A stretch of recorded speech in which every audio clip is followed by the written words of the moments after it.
3 days a week. It's time. I did, let's see, file on Monday. I did 2 days a week? Yeah. Okay, we're going to call to order the special meeting of the Albany Unified School District for Tuesday, October 22nd. May we have a roll call, please? Board Member Rosenbaum. Here. Board Member Maris. Here. Vice President Knight. Here. President Black. Here. Okay, so Board Member Lowe said she would be a little bit late, so we're going to start without her. And we have on the agenda a Pledge of Allegiance. So for those who wish to participate. Ready to begin. I pledge allegiance to the flag of the United States of America and to the republic for which it stands, one nation, under God, indivisible, with liberty and justice for all.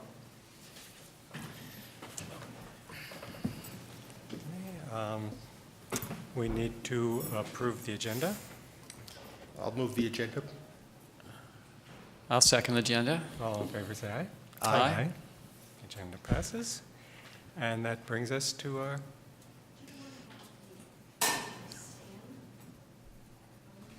Yes. Are they...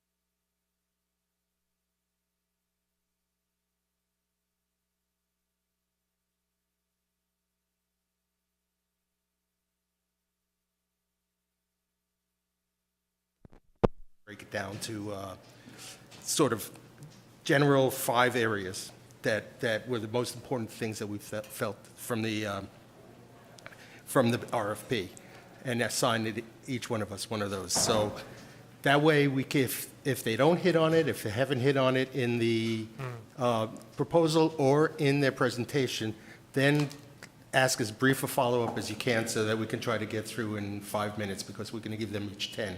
Which is already really too quick.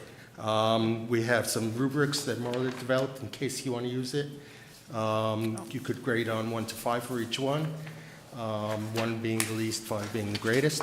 I'm going to ask Marla to keep time so that we don't get too far off course. If we need to go over, then we might need to move our closed session to after the meeting. We'll have to sneak in dinner somewhere, though. We have an open session item in our regular meeting to make a decision. I think we have to do one of 2 things at that time. We have to either decide and appoint somebody, or decide not to and do our own investigations and call a special meeting maybe on Friday or early next week so that we can get the ball rolling. If that's acceptable. Just a couple, one question. Go on. Is 1 to 5, 1 being the best? Is that what you suggest? You can choose. I just like to be 1 is the consistent. least, 5 is the best. Okay, that's I what don't have. particularly like rubrics, but I think it's just for our own. Okay, Yeah, just jot it down. I had one question. There was one of the firms that did not address the issue of whether they would work with a community committee. Can That's we ask correct. them to? Yes, comment and on it's on one of the, One of the 5 questions. I think it most Not would be Alan's, explicitly. the strategy to engage community of color, but in community in general as well. So I think I'll hand that off to Okay. Alan, if that's All right. okay. How do we know what our question is? Oh, he you're assigned supposed it. was in the- It You're was in an supposed to email. have read your superintendent's weekly communication. Here it is. So Paul, you're going to be, it's not specific questions. If they don't hit on description and profile of the consultant and why the consultant's the best candidate for the job, then you'll do a follow-up. I didn't think it was appropriate to give us specific questions. We don't need to be held to everyone exactly the same. There's no rules about that. Does that make sense? Paul Okay, doesn't that like was, it. that was a point that I wanted to make sure I was clear on. We're not required to ask exactly the same question. You're not every required to firm. ask a question at all unless you Right. feel like something's been missing. Okay, so in the interest of time, we're going to just keep it to these areas if they don't fill in the gap for us, or Right. if we feel something was unclear. Is Right, does that make somebody- sense? Yeah. Yeah. Is somebody running the timer, or? Oh, you can do the timer, okay. Okay, oh, look. And Pat's here. Yay. Okay, somebody whisper to Pat and tell her how it's happening.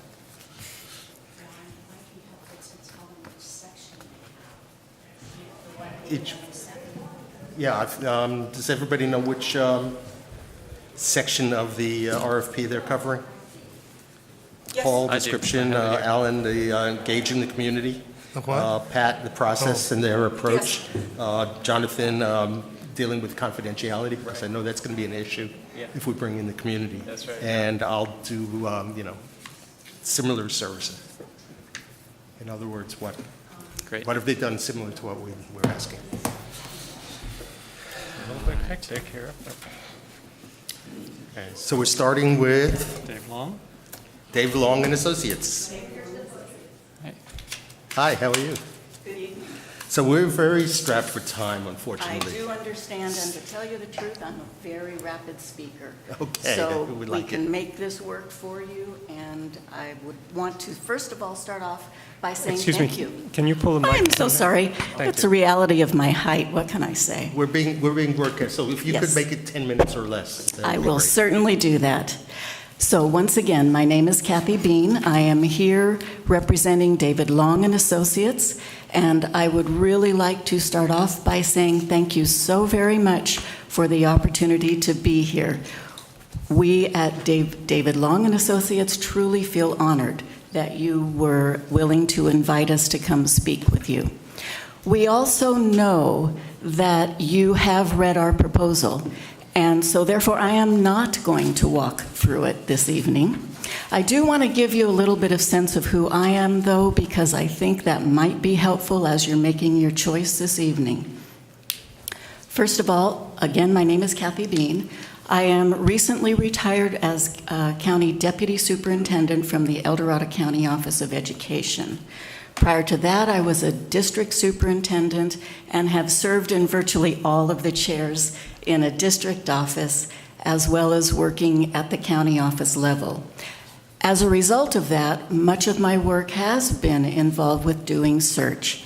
And so my experience relative to search is probably something that you wouldn't necessarily note on my resume, but in fact, our office did manage a number of searches through the county office. I also, in the past, have worked with CSBA. So, with that and with the experience that I bring relative to district and county level school administration, I think that I can offer you that. The lead, if you were to choose David Long and Associates, is Joe Condon. And in fact, in the packet, you have his bio, you have the information about him. He is one of the managing partners of David Long and Associates, and he would be thrilled to work with you as well. So where I'd like to actually just focus my conversation this evening on is about why, amongst all these other wonderful search groups, you would want to select us. And I am saying very honestly that the other groups that you will be hearing from tonight are truly excellent in their work as well. But I think that we bring something to the table that might be a bit unique and you might want to consider. First of all, if you look at our history, we have a high percentage, 93%, of success rate beyond 5 years. So superintendents that we bring to a district for your selection, we really believe we have been able to find a very good match in our history. And that is critical. If you consider what Superintendent Stevenson has been able to bring to you, and you look at what is going on in your district, which, by the way, is fabulous with your high achievement, and all of the various work you've been doing as a board, you want to be sure that whomever you bring in will be able to continue that marvelous work and then carry it forward through the next several years. You do not want to have a constant turnover, if at all possible.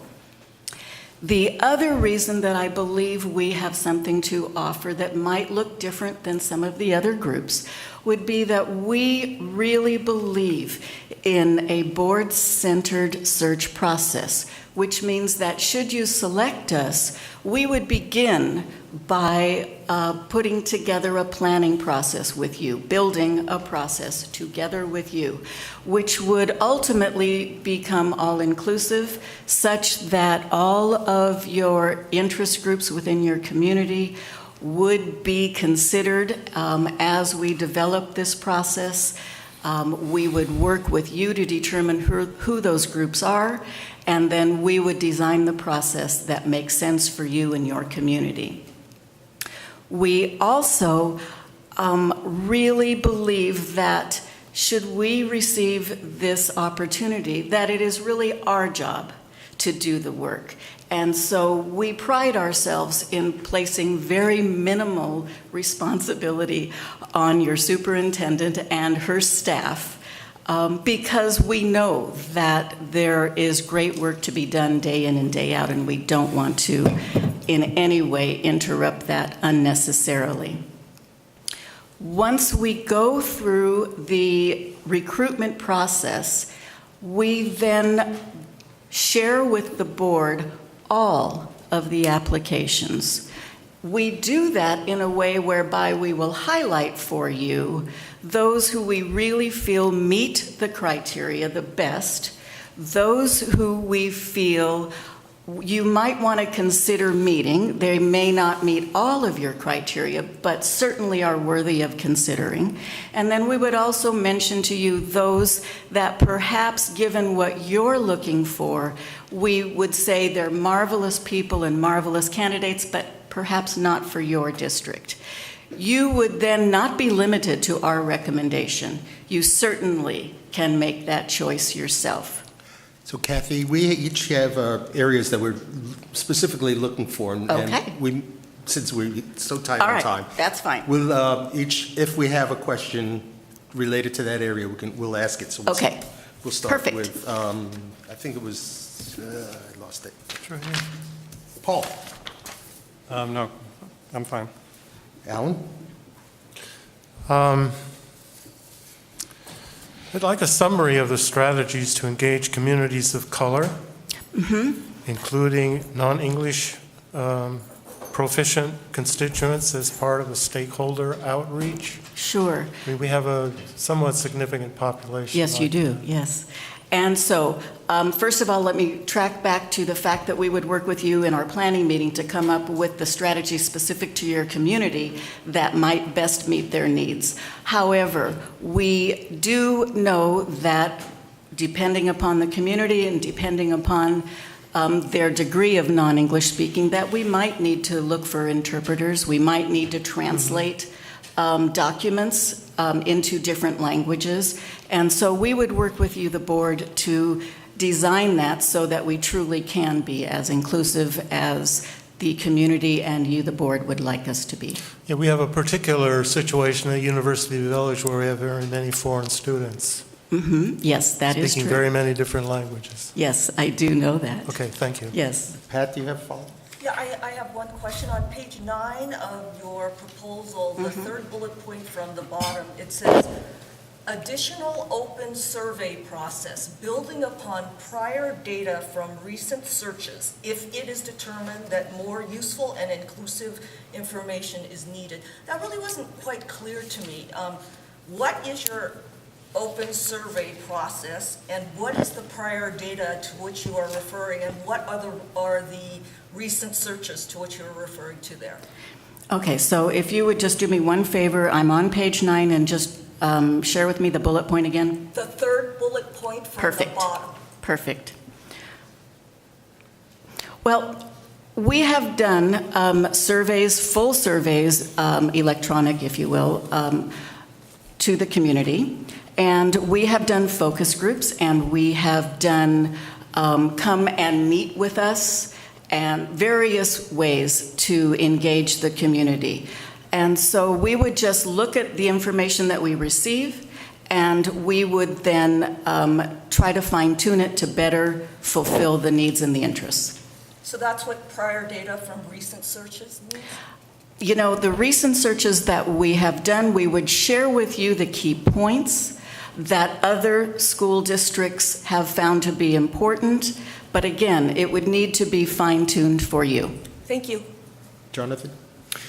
Yeah, I would like to ask about the process of engaging the community and balancing that with confidentiality. So in your proposal, you say that you'd prefer a closed process Correct. for the confidentiality of the superintendents, and I understand that would be to get better applicants, more applicants, people who are already in a position. But how do we balance that, or how do you propose balancing that with the need to get the community involved in helping, to some extent, to select a superintendent? Well, I think the way we have found to be most successful with that is to make sure that our prior planning and our prior process for engaging the community is reflected in the qualifications that we're looking for and the experience that we're looking for as we describe through our process, through our brochures, through our initial selection. Great. Thank you. And finally, me. Could you describe any recent communities similar to ours or in our area that you've had some successful searches with? You know, in our packet, we do have a list of the communities that we have worked with, the school districts that we have worked with. Which district would you think would be similar to us? You know, today when one of our partners, Pat Novotny, was speaking with your office, I'm sorry, am I out of time? You get about a minute more because we started. Okay. We did come up with the name of a community that we currently are working with. It's called Panama Buena Vista. And we gave you a name of, and it's not local, it's in Southern California. We gave you a name of the board president there that we would truly honor the opportunity for you to call him. That would be fine. We also have done a search in Claremont. Again, it's in Southern California, but it reflects similarly the key points of you and your district. So I think we do have experience that we can bring to the table that would be very beneficial for you to consider. Kathy, thank you so much for the presentation. I was sorry it's so short. Well, you know what? That's okay, because I do have some key points I would like to leave with you. So I do hope that you have an opportunity to look through it, and thank you again for this opportunity. It has been a true pleasure to be here, and I wish you very well in your search process. Thank you so much. Thank and you. We'll be back in touch. There you go. Thank you. Thank you.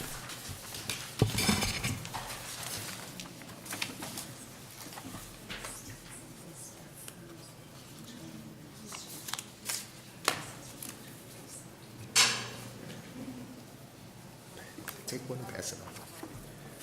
So we now go to ELS. What are they doing? Educational Leadership Services. Thank Next. you, Ron. Okay. Yes. Yeah. Where's the sheet? Education Leadership Services. Wendell Chun, right.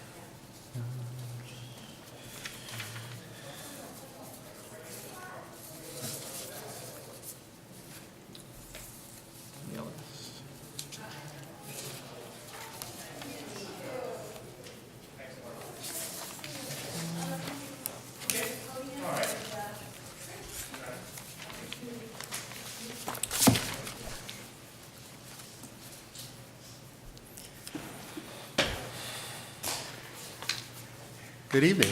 Good evening. So as you can tell, we're really strapped for time. Yes. So what we're going to do is try to have you give us a 10-minute synopsis of what who you are, what you think, Okay. and what you want to do for us and how.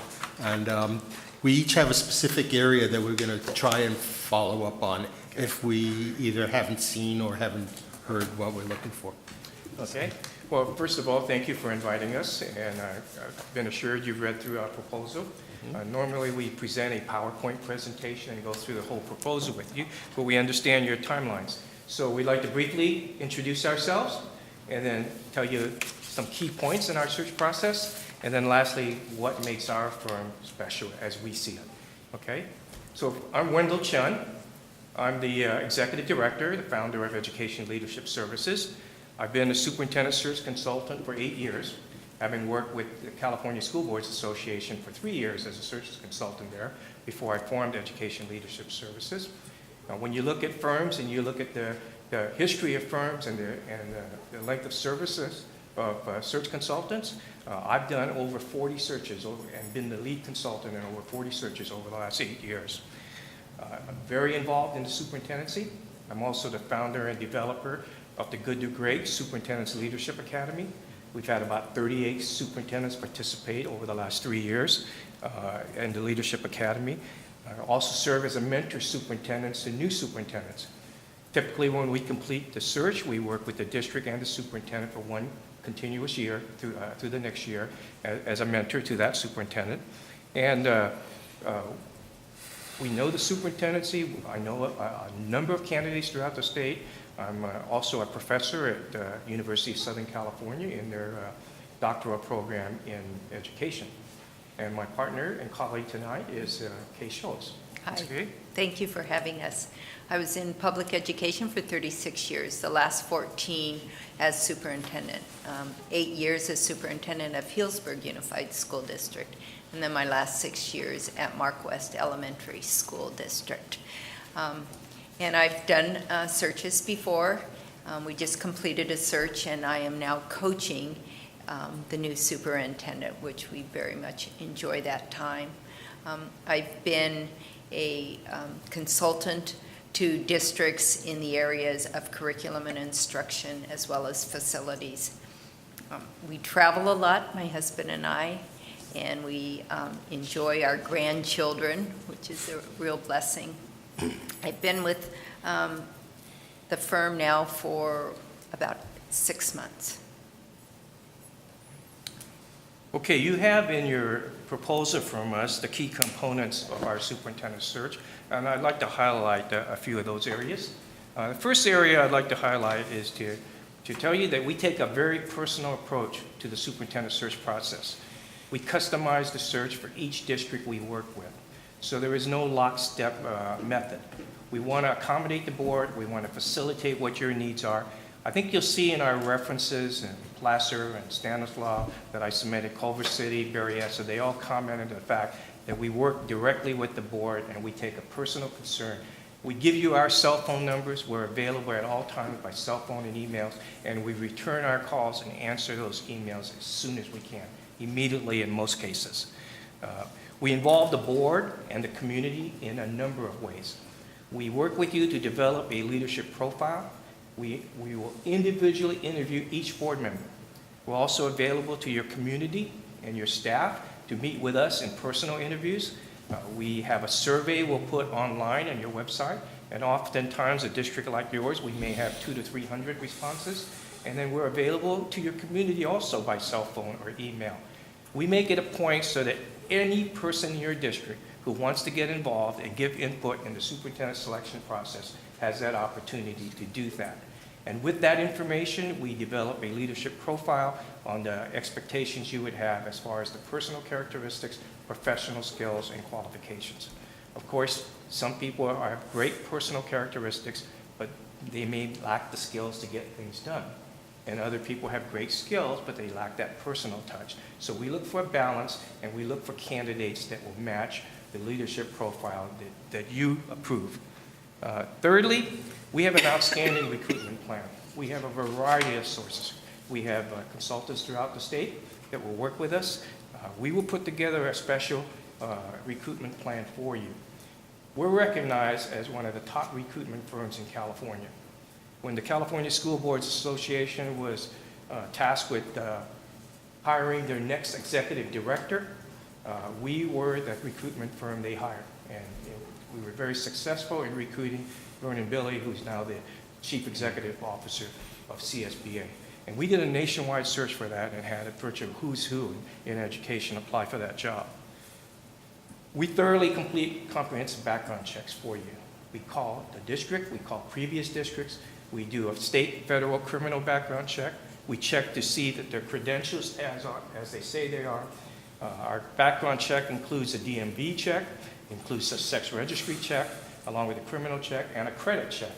And then obviously we want to make sure they have the degree that they say they have from the university they have. We share all of that information with you, and the board decides who they want to interview, and then we follow up for that with you. And we'll assist you through the entire interview process, the entire search process. We're not done until you have a signed contract. We'll provide you with a salary analysis of comparable districts, and we assist you in negotiating the contract with your top candidate. And then lastly, we want to make sure the superintendent is successful, so we stay with you for one entire year after the search. We are available by phone or email from the board or the superintendent at any time if you have any questions about the process. And then we offer a myriad of other services. We have, as I mentioned, the superintendent mentoring services. We offer governance workshops. Develop many board governance workshops for CSBA and also as an ELS executive director. So what makes us unique, and why do we feel we have something different to offer you? First of all, we've continually performed outstanding superintendent searches. Our references will say that the searches we have completed for them have been better than any other search they've done. They've commented us with adjectives such as phenomenal, outstanding, exemplary. Over 90% of the superintendents we have placed are either still with their district or retired from their district. We have very few superintendents leave the district we placed in because we do a personal interview with each candidate we recommend. And we stress to them the importance of responsibility and commitment to the district. We've had only one superintendent in 50 searches I've had. And as I mentioned, I've been the lead consultant in about 45 searches. We've only had one superintendent who left their district before their 3-year contract was over. We honored that district. We came back. We did the search again at 50% of the cost. We do guarantee if the superintendent leaves in the first year, we will do the search at no additional cost. So we want to stay with you at that. We've never had a superintendent bought out of his or her contract. We have an excellent record of placing superintendents of diverse ethnicity and gender. In our last 14 searches, 50% of them were women. We placed minority candidates in several districts. And then we provide, we're committed to education. Every year, Education Leadership Services does a community service project in our district, in our area. We've done a search for a district that was in financial trouble at 50% of the cost. I volunteered as an interim superintendent for 1 month in a school district of only 150 students when their superintendent was on ill leave. They couldn't afford to hire an interim, so we took that job over. Last year, Denair Unified was in bankruptcy status and about to be taken over by the state. We volunteered to do the search at no cost to that district. This year, because of the concern of school safety, we're sponsoring a workshop in Stanislaus County where we're bringing in the Assemblywoman, the state senator, the county superintendent, and board members, local board members, to put on a winter education summit at no cost to that county and no cost to those districts because we want to serve districts. So we're more than a search firm. We're committed to working with school districts and improving education. That's our brief presentation. Thank you. Right on time. So we may have some follow-ups, depending on what we have to say. Paul? Thank you. That was a great presentation, and I'm very impressed. I just have one question. Since you're a California firm and a small firm, how do you compete with the large national firms in terms of looking for national candidates? Well, I've done 3 national searches in the last few years. The truth of the matter is very few superintendents from out of California actually apply. I mean, if we were to do a national search with you, there'd be no additional consultant fee. There'd be simply some additional advertising fees. We've had some national candidates, but part of the problem is the cost of California and the difference in California. I think the truth of the matter is when you look at all the placements in the last few years, very few out-of-state superintendents have come to California except in very large districts. Okay, thank you. Alan?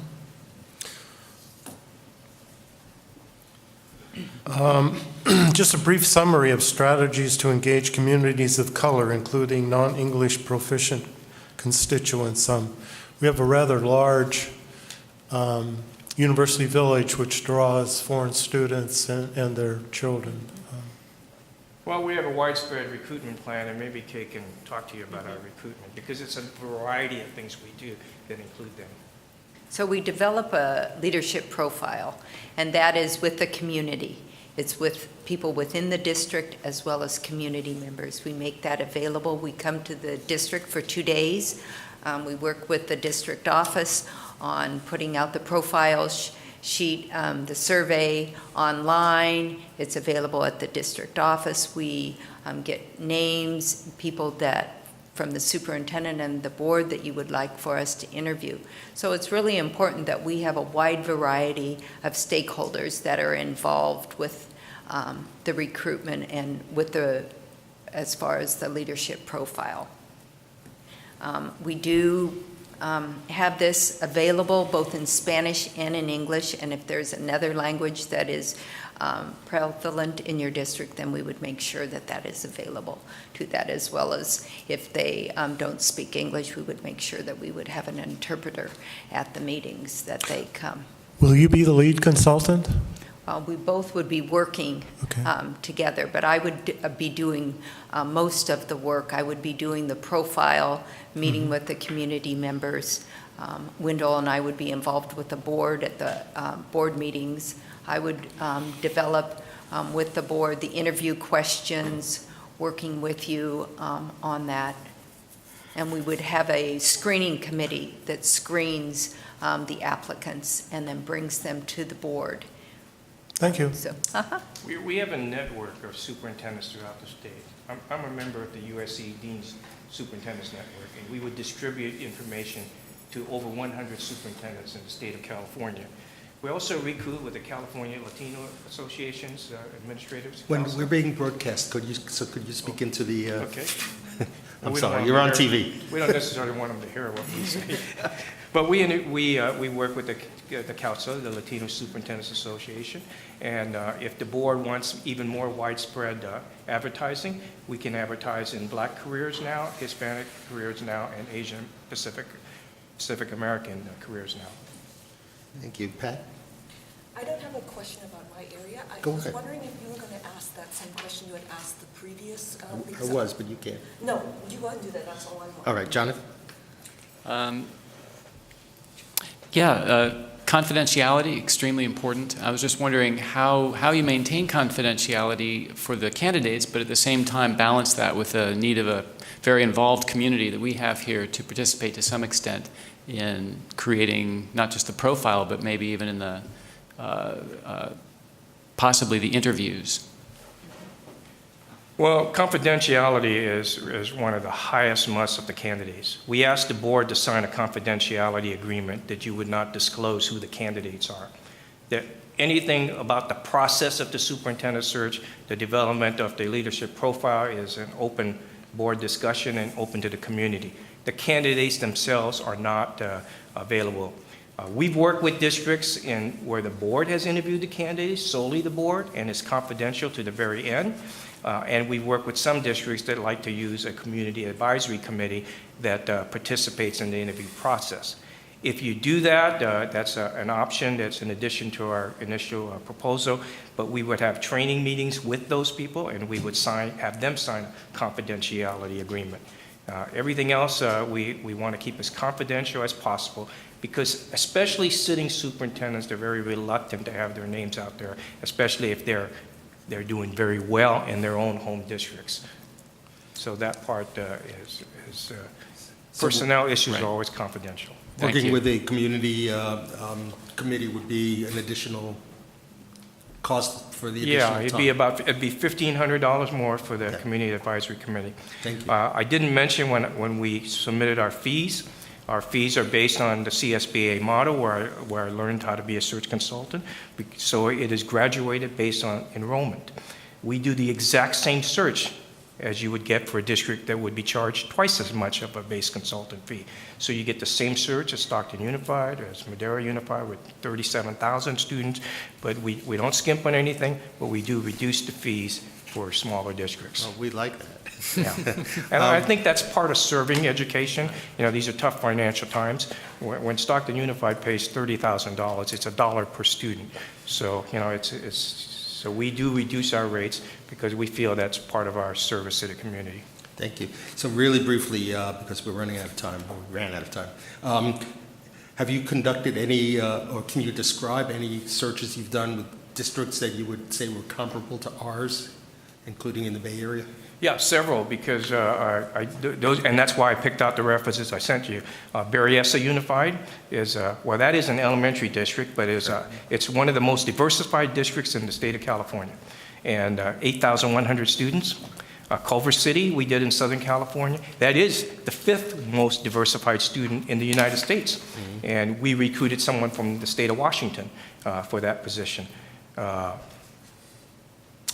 else have we got in there? Bay Area? In the Bay Area, well, Berryessa was one. John Sweat Unified, we Sweat. just recently did, and that was a very highly diversified district too. And so I believe you could see in our proposal, we listed all the districts we work with. Well, thank you so much for your time, and we really appreciate your Thank you. condensation, and look forward to talking to you again. Okay, we look forward to hearing from you. Great. Thank you very much. Okay, Leadership Associates is next.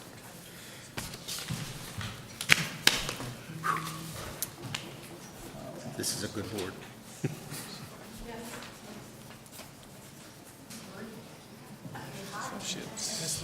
You bet.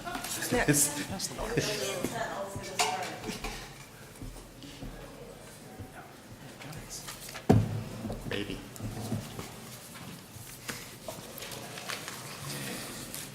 This is Hazard and Young.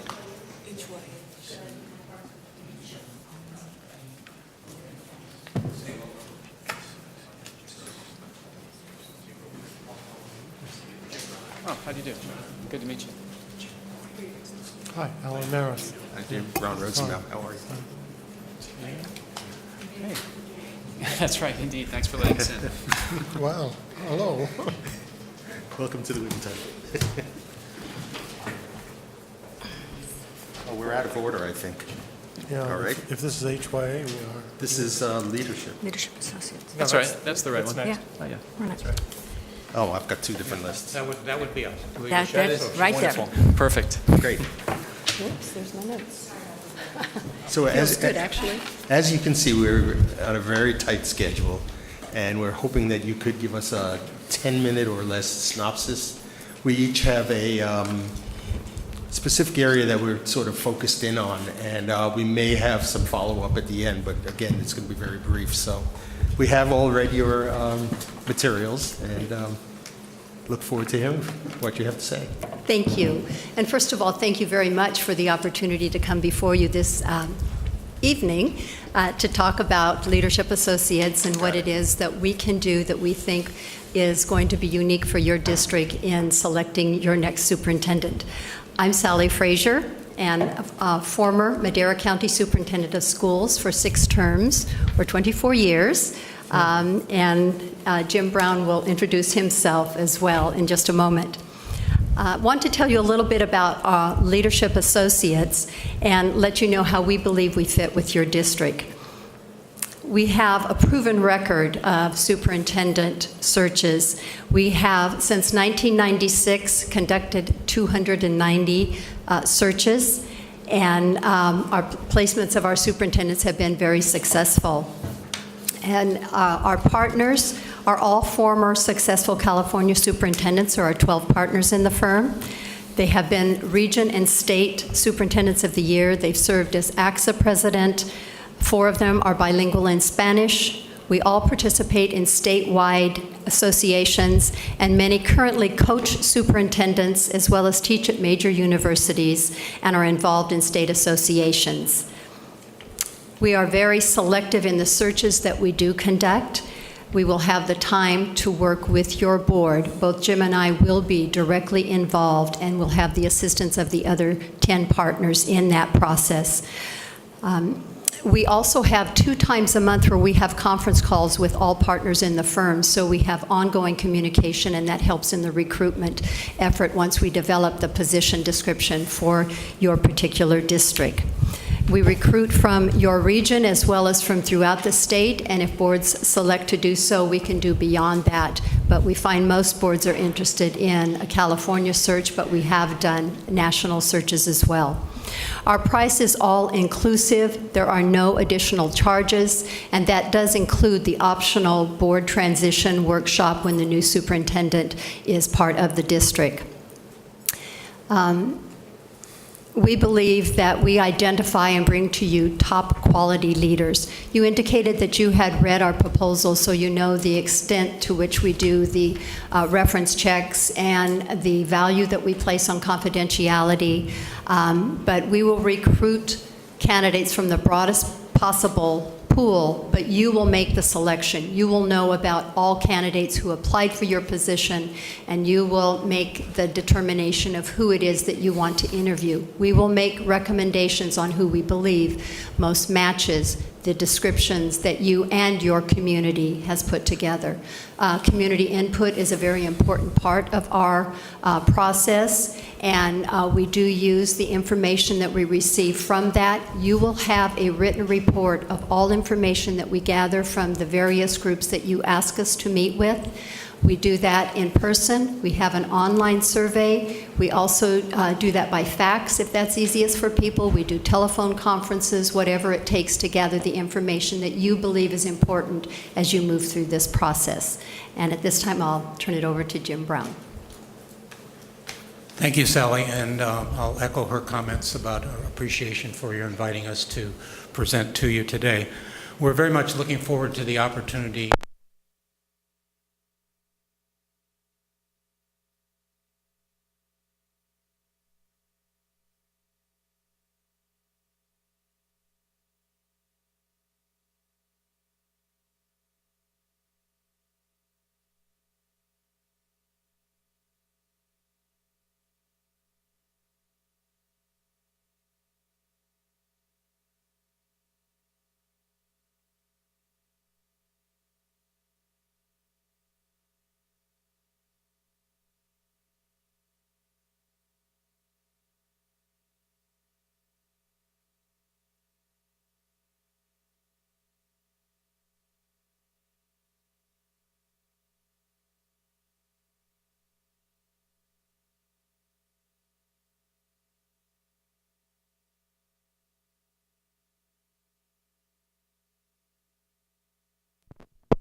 we like to see ourselves as we've done probably more, we have done more searches than any other firm, but I think one of the reasons for that is that we give a personalized touch. We treat each district as unique. And so in that say, we think ourselves more as a boutique, a really good boutique organization that meets the needs of each district. We don't have a menu that we try to bring along, and we have kind of some general things we do in common, but we like to make sure that we meet your needs. We have this novel idea that you don't pay us until we do some work. About halfway through, we do our first billing. We give personal responses to people by email, and no email that we get goes unanswered. We give our phone numbers out to people that can call us. We like to be accessible to people. We are with you from the get-go to the end. And we'll come back afterwards as well to make sure things are going as well. We stay with you during the interview, and we help you with the contract. We don't want anything to go in the wrong direction because somebody didn't understand what the contract parameters were or something like that. So the only thing I'll finally add is that I think one of the things we bring to this is a passion for this work. We really like this work. The firm was founded by several people, 2 of whom are from Northern California, Jake Abbott and Bob Trigg, who are longtime successful superintendents. And they and Harry Weinberg and Bob Sanchez started the firm with the idea that we would give back to the districts in California education. That's the way we feel about our work. So that's about us and Leadership Associates. We know you have some questions, and we'll do our best to answer them. Thank you. Paul? If we did want a national search, what would that consist of? We don't presume that that's what boards want to do, because every board is different. There's some boards that will tell us we want to stay within California. If you want to look beyond California for candidates, and many of the boards do, then part of it is the way we advertise the position. Of course, in the American Association of School Administrators, and also is a national network that we have. I was president of the Suburban School District Association, a national organization, for a number of years. And in fact, I kid Bill Attia about that from HYA. Bill and I have been part of the same organization. So I've developed this wonderful network of people that have worked in comparable districts to yours over the years. So we use that network to find people, recruit good people, and something we can tap into. So, and a couple of us have been on national boards. Like I'm on the American Leadership Forum National Board. Our colleague Rini Townsend was on the AVID National Board for a number of years. So we've tried to develop a national network. So we use advertising in both personal contacts to tap into that national base. Okay. Thank you. Great. Alan? A summary of strategy. Could you kind of give us a summary of strategies to engage communities of color, including non-English proficient constituents, as part of the stakeholder outreach? We have a fairly large population of foreign students at University Village. And then I'd also like to know who's going to be the lead person in this search from your company. I will be the lead person, to take the last part of the question first. I will be the lead person in this search, which means the contact person, but both Jim Brown and I will be working equally on the other aspects of the search. But in terms of that liaison role, that would be my role. Our community, if any groups that the board wants us to meet with, we will go to whatever extent that requires. Time of day that is most convenient for people to meet. One of the things, often we need a translator if there are certain languages that we would not have available, but we do seek input in any way. Our online survey comes in Spanish as well as in English. Those are the only two languages that we have it in at this point. But we do meet, take whatever time that it takes to meet all the groups in whatever way the board deems most appropriate for your community. We want to get their input, and we do want to include it in the position description, which you would review prior to its being posted.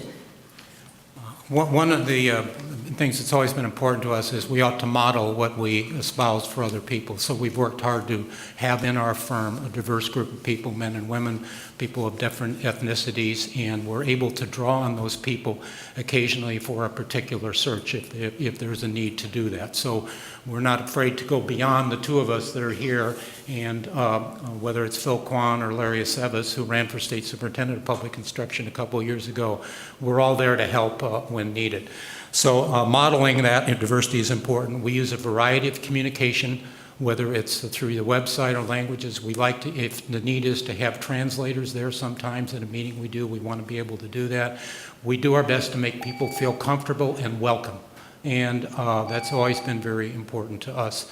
The other thing that I would say is that my own experience when I was superintendent in Palo Alto, Escondido Elementary School and Gunn both took a lot, as did Pali, from Stanford University in the area. So we're well aware what a university village can look like, the composition of the student body, and the different people from all over the world. That's kind of exciting to us. And so the ability to work in that environment, I felt that finally, after being a major in international affairs at the School of Foreign Service at Georgetown, I got to use a lot of the knowledge that I had and stuff like that. So we work very hard to make sure people are included and welcome and engaged in the process. Thank you. Pat? So it seems like you've answered, you've made some comments about the online survey, so I have some information there. Could you tell me, how would you present the results of the online survey to us? How would we use them? It comes in a summary form, and all of the written comments, we ask some open-ended questions. All of those are provided to you in their original form. So you would have all the information, as well as the community input sessions are transcribed as by group, not necessarily by individuals, unless those individuals choose to be named. We might say your teacher association, your CSEA, or your parent clubs, in a general nature with all of the comments that that group provides. Just to clarify, when you say it comes in a summary form, do you summarize it for us, or do you just use the summary which the tool itself uses? The summary from SurveyMonkey is the... I'm aware of what Okay, that is. that's, Okay, yes, that's the summary that we use, but the open-ended questions, all of those comments are available to you. Thank you. We also give you an analysis of it if you want. We want to do it in a way that's helpful to you. So if you need an analysis of the results from our part, we can write that and present that to you as well. Thank you. Okay. Jonathan? Just thinking about confidentiality, do you think it's advisable to use a community advisory committee as part of the interview process in the late stages, or is that something you would recommend not doing? This is a difficult issue for many boards, and what's the right balance between involvement and engagement of community and staff in the process and maintaining the confidentiality process. And we wanted to be very clear in our proposal to you where we came down on that. We know that there is interest on your part in having a community advisory, and I think the term was panel or group, and some suggestion that it might be part of the interview process. We think that doing that, even if people sign agreements or something like that, seriously jeopardizes the confidentiality of the process. When that happens, we will lose good candidates for the position. We know that there are people, you just did a search in another district where there were 2 finalists who would not have applied at all, 2 very good finalists who would not have applied if they knew that people other than the board were going to do the interview. So we try to figure out ways, though, to meet your interest on this in terms of community engagement. We think a community advisory group, a panel to help us work through the process, advise us with whom we should speak, or advise you, help us design questions for the interview. We think it is possible after you select a finalist. We did this with the Association of California School Administrators recently, that before you decide to offer a contract, that this group interviews the finalist, because at that point, the confidentiality, when you're at that point, then it's just not an issue anymore. But you could involve them in that way. They can be part of a site visit and get your feedback. So before you offer a contract, we would suggest the compromise on that might be to have the panel participate in the interview. But it will change people's relationships with their school boards. We've seen superintendents lose jobs because the board found out interviewing in this. And people talk, even if it's 3 years later, and somebody makes a casual remark, oh, you were, I knew you were a candidate or something, and it says casually to somebody else, things can unravel very quickly. So we try to find a really good balance on this, and we just said, and I think we tried to be clear that if the board wants to have a community panel, interview all the finalists, then we're not the best firm to do that search. Okay. Thank you. Thank you. Could you really briefly describe a search that was similar to, in a district that's, you think is similar to Albany, and maybe in the Bay Area? That we were involved with? Yeah, why don't you talk about... Actually, the 2 that I have been involved with in the Bay Area are both larger. One is Mount Diablo Unified School District. We're just concluding that. In fact, tomorrow I'll be doing the board superintendent transition workshop with that board. Also, both Jim and I were involved with the San Ramon Valley Unified School District search about 18 months or so ago. That one, both of those required a tremendous amount of community input.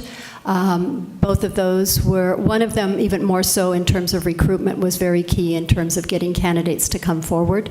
So the districts are like size, in close proximity, but they were very unique. And so the search really met the needs of that individual board in terms of how we conducted it and how much recruitment we needed to do. Certainly the types of questions were very different as well in the interview process. Very different kinds of districts. And my experiences would be a little bit different. But they do vary. I did San Jose a couple of years ago, which is very different than here. But I worked in was superintendent of Palo Alto, and our firm has done 2 searches in Palo Alto over the years in a smaller community that is very intact and with good presence of higher education and business leaders and all that. I've done searches in Orinda and Kentfield, and know the degree to which people want to be involved and engaged in the process. All those were confidential searches in all those districts. We did a search in Berkeley. We've done a search in Berkeley. So I've worked in a variety of school districts in the Bay Area. No one is exactly like the other, but I think our breadth of experiences has helped us learn what it is that we can do to help each district get the right superintendent for itself. Thank you so much for your time, and we appreciate your condensation, and we'll be back in touch. Okay. Thanks a lot. Your people will call out. Some people will call you Thank you. directly. Yeah, thank you. Wait a minute, we are our people. That's right. That's exactly. Forgot that there for a minute. Okay. Thank you. Wow, Take care. thank you. Nice to meet you.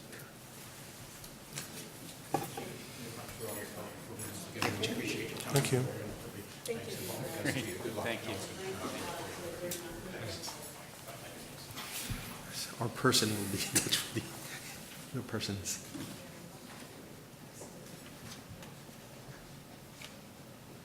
Isn't Mount Diablo still the largest district in the state, or second Yeah, it largest? is very large. And much less homogeneous than our It's district. one of the 2 top ones. I think LA is the largest. But San Ramon is very comfortable.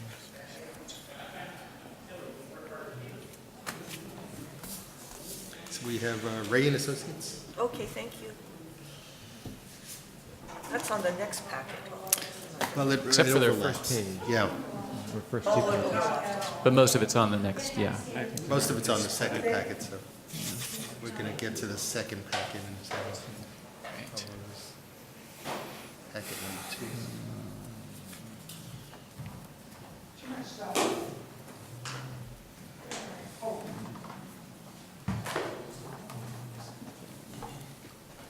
Oh, we could. Received this information already, but that's an Thank you. additional Thank you. Oh, thank you. official Thank you. information. Thank you.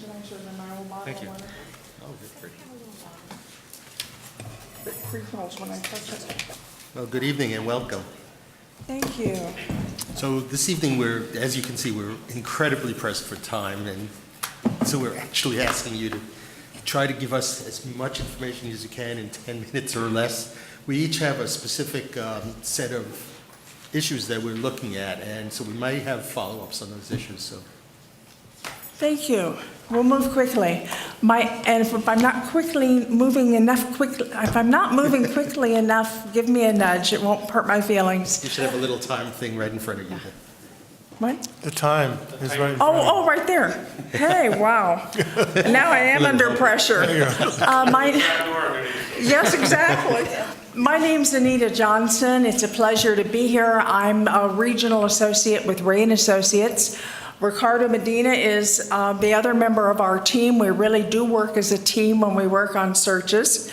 And I'm going to just tell you a little bit. You've got a lot of material there to read, so I'm going to cover just a few things that I think make what we do a little bit different.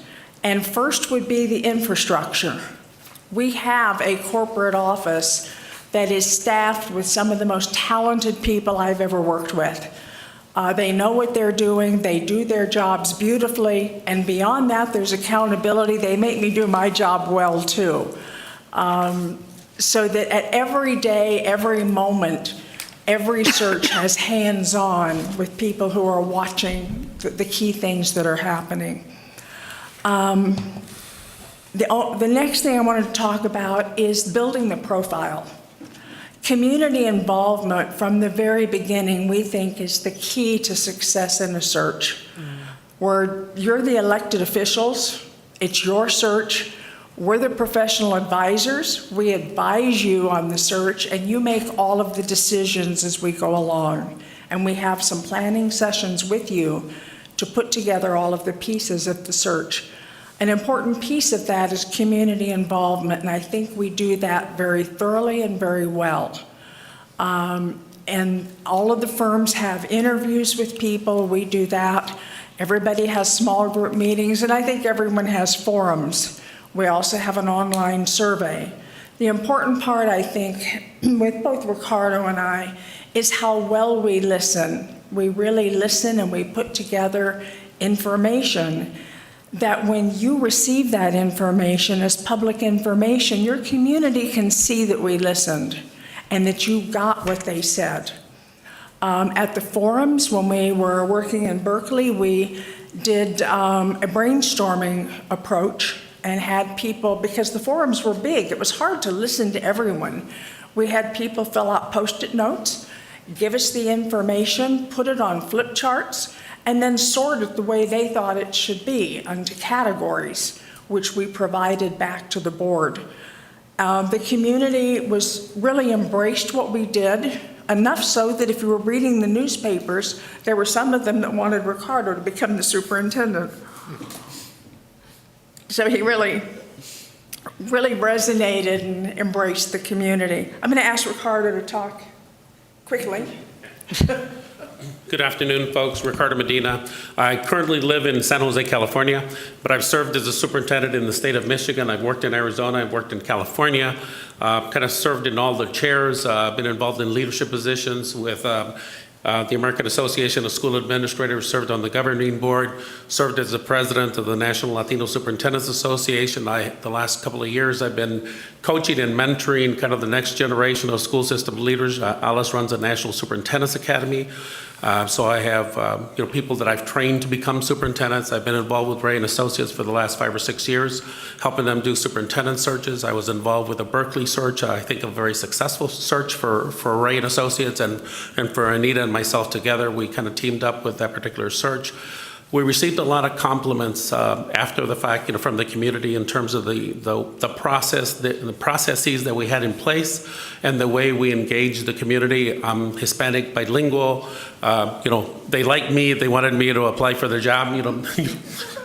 Because they don't have that opportunity too often. So we do truly engage the community.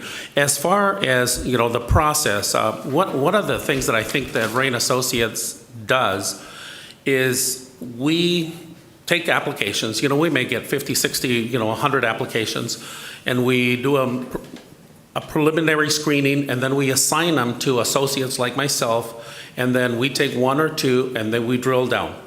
And we do an interview over the phone. Usually it's like a 45-minute interview, asking a lot of questions, some of the questions that you're looking for in the eventual superintendent.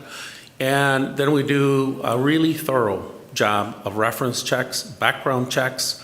In Berkeley, we even assign one individual with a team to go into Google, into Bing, and to do all of the search and all the different search engines, and we produced an additional profile on all the people that we're bringing forward.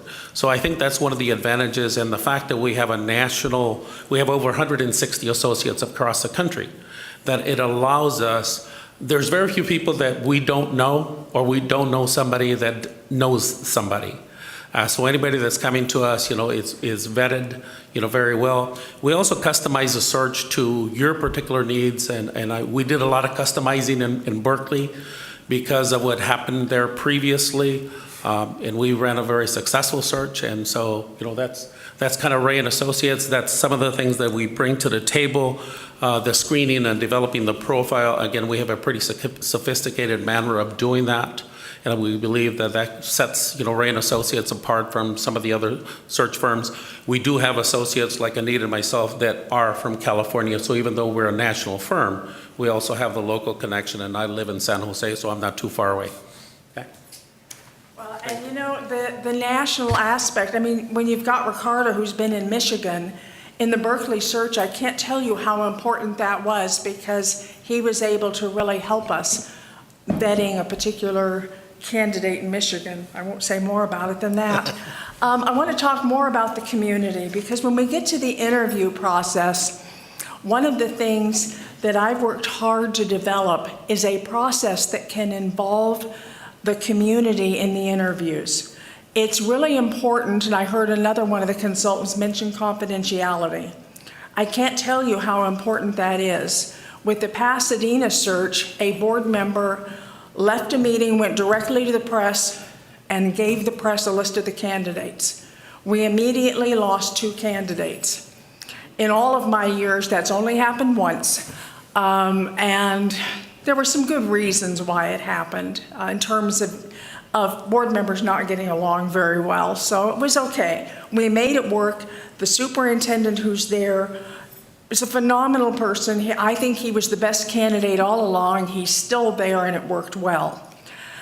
But many boards would like to have the community involved in the interviews, and that's typically discouraged by search firms because of the confidentiality. If the names get out, it's a problem. If candidates are afraid their names will get out, it's a problem.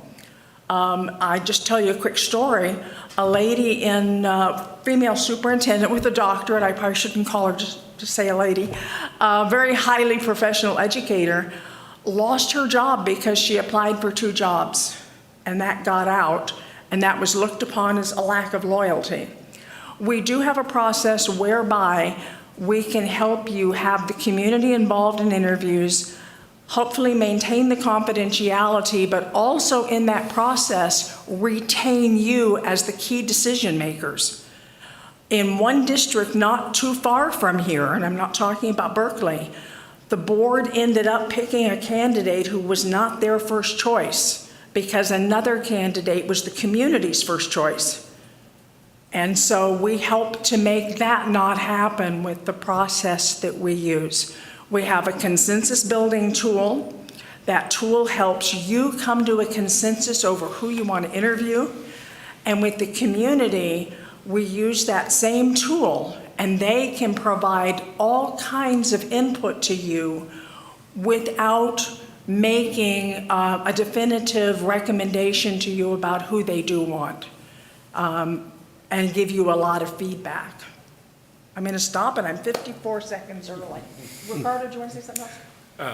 Just the fact that we're willing to work with you, the school board, the community, to customize the search however you see fit. We do recommend against, public forums or public interviews. I come from the state of Michigan. In Michigan, everything is done completely open. It's one of those sunshine states.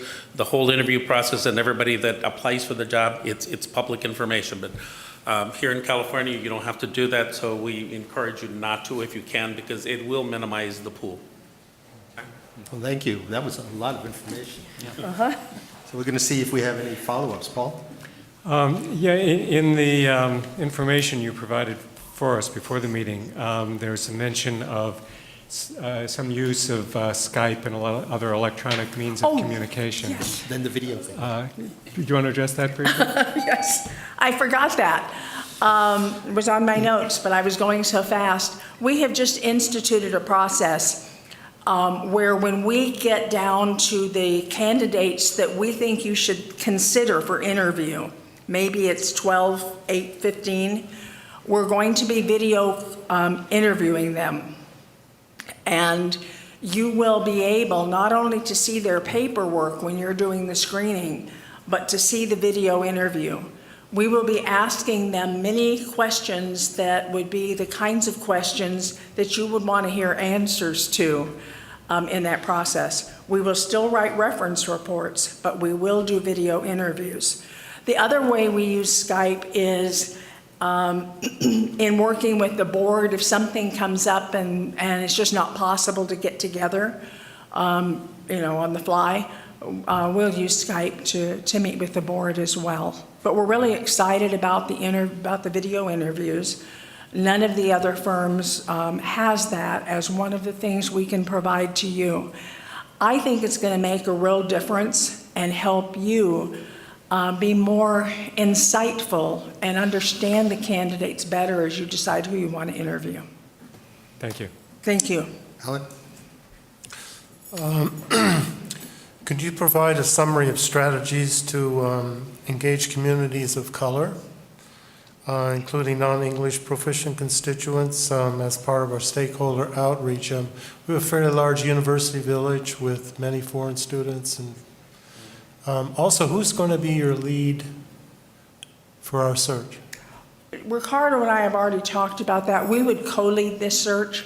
I led the Berkeley search. Yeah. We work together so well that I think we would prefer to be co-leaders on it. I'll start and Ricardo can answer too. We work with you to put together the community outreach and we'll make recommendations to you. But for example, it's really important, we think, to talk to people who have an opinion and want to be heard.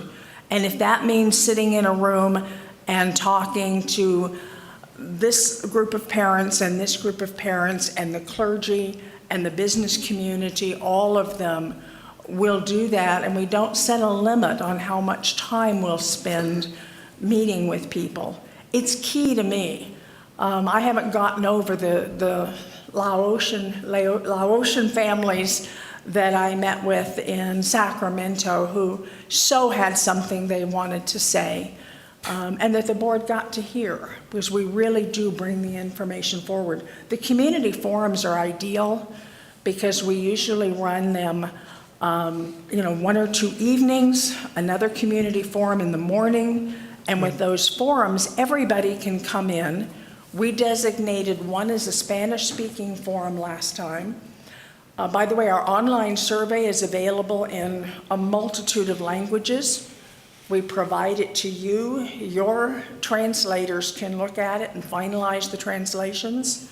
But our 33 quality survey, we have it in, I think, just about every language you can find because we try to make sure that our outreach can be that good and that people can go online.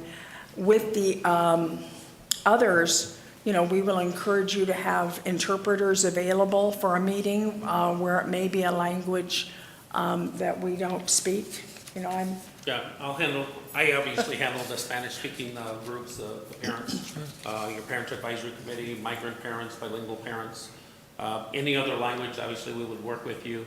We also, you help us identify all the particular stakeholder groups that you feel are important for us to meet with.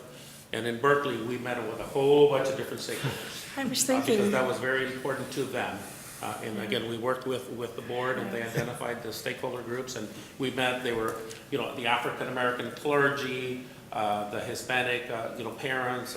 The farm parents. All of your employee groups, the principals group, the cabinet, individual board members.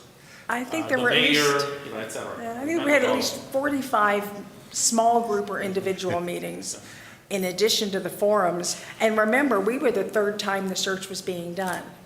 So. And you survived the Berkeley. And we survived. We loved every minute of it. The board was phenomenal to work with. We're going to need to push on them. Yeah, the board was very engaged in that process for obvious reasons. And very, very reasonable. We all wanted it to be successful. And I think we worked together with the board as a team to make it successful. And, we have to defer and say, your community better than we do. We're really running short on time, so we're going to really start moving it. Pat? On page 8 of your proposal, you talk about the administration of our own 33 desirable characteristics survey, and then you talk about presenting the tabulated and graphic report about it. Would you just elaborate, I guess, briefly on what the 33 desirable characteristics survey is? The 33 characteristics are, it's a list of 33 items that everyone in the community has an opportunity to complete. Every board member has an opportunity to complete it, and we try to identify who it is. So we ask administrators, right side administrator on it, right central office administrator, and we'll write board members because we'll interview each of you. And it's online and it's there for 2 weeks, a month, whatever you want. And people can not only check off the top 10 characteristics, so we want our superintendent to be tech savvy and whatever. We want someone who has a sense of humor and is an outstanding communicator, whatever the qualities are. We bring them back to you in a tabulated form that may say parents, It may say teachers, union, and we let you have all those data to review, and ultimately you decide the characteristics, that profile, you want us to use in screening candidates. What happens is maybe your teachers association and your administrators will identify different qualities and characteristics that they think are important. But we tabulate all that information and give it to you in a nice format for you to review, and then ultimately you decide what the criteria is, what are the qualities and characteristics that you want for your committee. It's broken down by group, though, by Yes. stakeholder group. We give Okay. it to you a lot of different ways. Okay, thank you very much. Jonathan? Thank you. And you've already answered my question, so I'll pass it on. And you've already answered my question, so thank you so much for, Thank you. for the, very entertaining. Well, And thank you. if you survive Berkeley, And we did. Okay? We Thank did. you. Thank you very much. thank you. Thank you. We'll be back in touch. This person doesn't match my outfit at all. I think you may have dropped a pen on the way. TCG, Thank you, What Peter. TCG? Okay. Leadership Development, the Casca Group.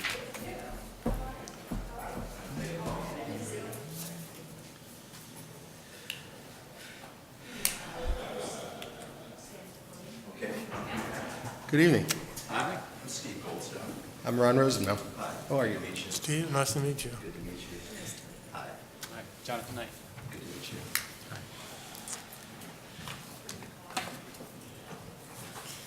So we ask you to step up to the podium. Hi. We're being broadcast to the community, so that's why we have the microphones out. We're very strapped for time tonight, so we really would like, as succinctly as you can, give us the 10-minute or less version of what the Casca Group can do for us. Okay, glad to do that, very clever. I'll stick to that timeline. You've seen those before. Yes, I have. Steve Goldstone. My partner, who's not here tonight, is Dave Brown. Dave's in Thailand tonight, the final WASC trip of his career. For the last 10 years, he's been the WASC executive director. And so that's why he's not here tonight. He and I just finished 2 weeks ago the superintendent search in San Lorenzo. You saw in our proposal our background, our experiences. Just let me tell you a little bit about why we're the Casca Group. Frank Casca and I and several others were retiring at the same time as superintendent in the year 2000, and kind of looked around and said, you know, we've had a lifetime of experiences in public education in our professional career, and how can we in retirement keep involved and continue to make a difference, because we feel we made a difference during our career. And so as we met and decided that one of the ways we'd do that would be working with boards of education in superintendent searches, in helping to design goals for districts, and working with superintendent board relations. And we've been doing that for the past 12 years or so. And it's been very satisfying, and we're very pleased with the results of that. Let me tell you a little bit about what we know. I know you all read our proposal, so I'm not going to go through that, but I want to point out a few things. I think we've had some experience in this area, general area. I'm pleased to say that my first superintendency was in Albany. I think it was about 150 years ago. So I thought I recognized the name. I thought I recognized the face. Great experience. I was here for 5 years in the early 80s, and it was a wonderful first superintendency and a great experience and a wonderful community. And so that was a real privilege to serve here. We've also done superintendent searches in the area. Just as I said, we just finished our second superintendent search in San Lorenzo. 5-6 years ago, we did our first there, and then we just completed our second. We did a search in Hayward, Livermore, I also was an interim superintendent next door in Berkeley, so do know something about the area. Some of the highlights that I'd like to point out about what we do. Number one, we concentrate heavily on generating community input, and we spend as much time as needed for that.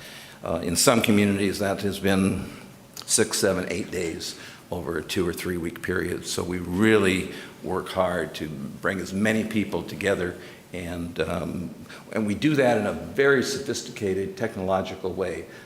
We have chart paper and markers, and what we do is we put down everything that people tell us about what they see as the great strengths of their districts, what they'd like to see improved, what the concerns are, and then what are the characteristics they'd like to see in their new superintendent.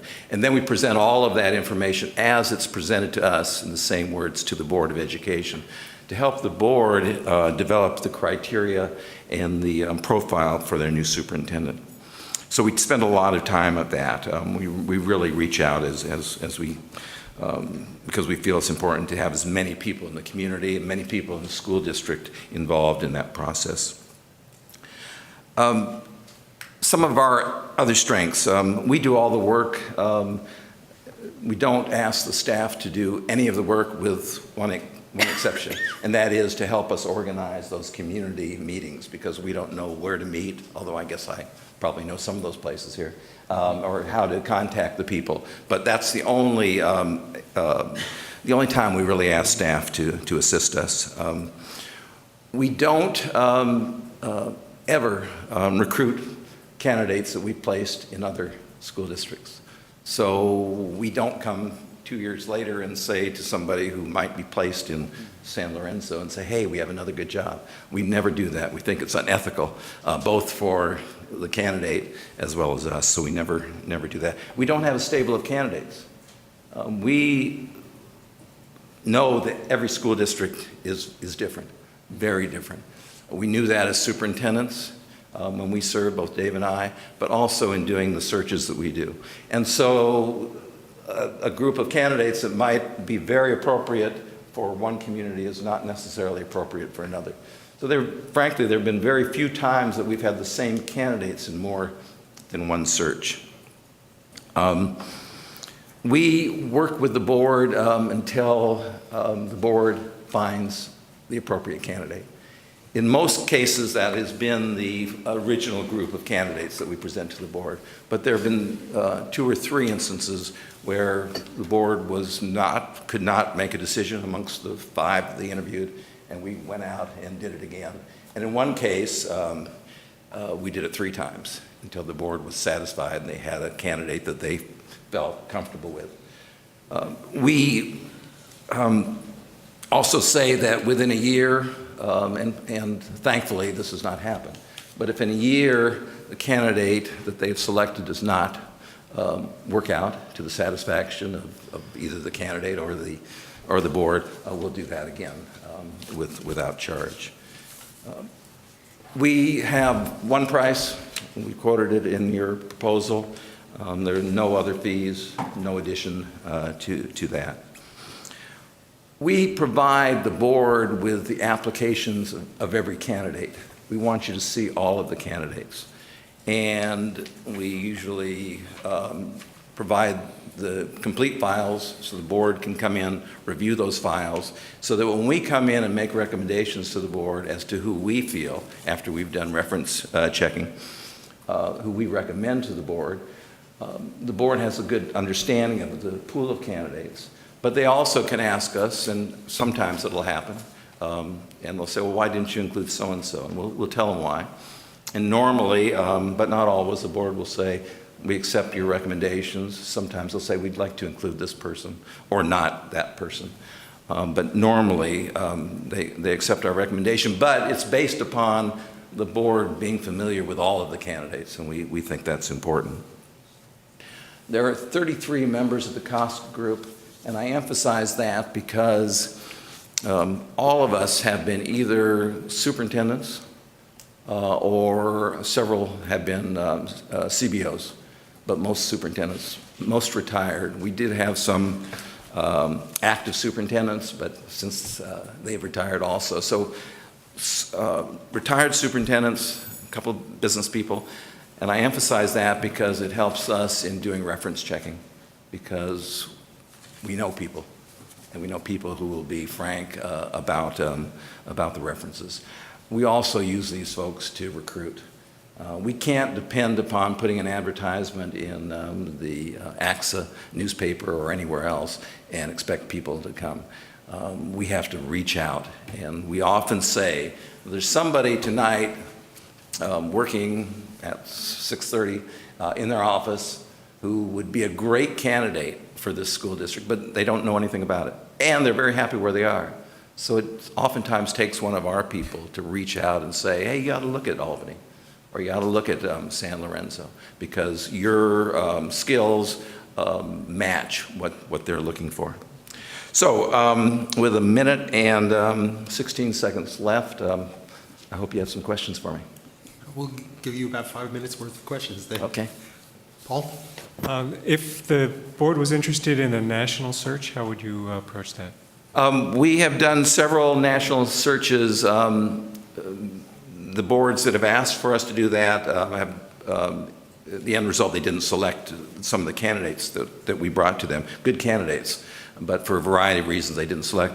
A number of our members are belong to national organizations. A few of our members have been superintendents outside of California.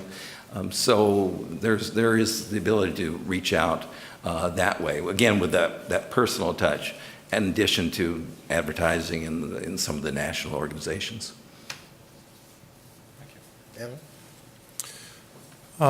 Could you provide a summary of strategies to engage communities of color, including non-English proficient constituents, as part of the stakeholder outreach?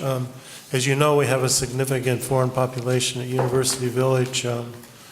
Also, who will be your lead in providing the search? I would be the lead. It'd be both Dave and I would be working together, but I would be the lead consultant. I can remember spending some time in University Village. I don't know if the district still has a child care facility over there, but at one time there was a very large active child care facility. It's been moved. It's been moved, okay. But I remember spending time there. What we do, and I think it's very important, is try to reach out to as many people as we can in the community. We, early on when we were doing searches, would bring in translators. We found it was much more successful to use district translators because people were often comfortable with those folks because they've seen them and they're comfortable.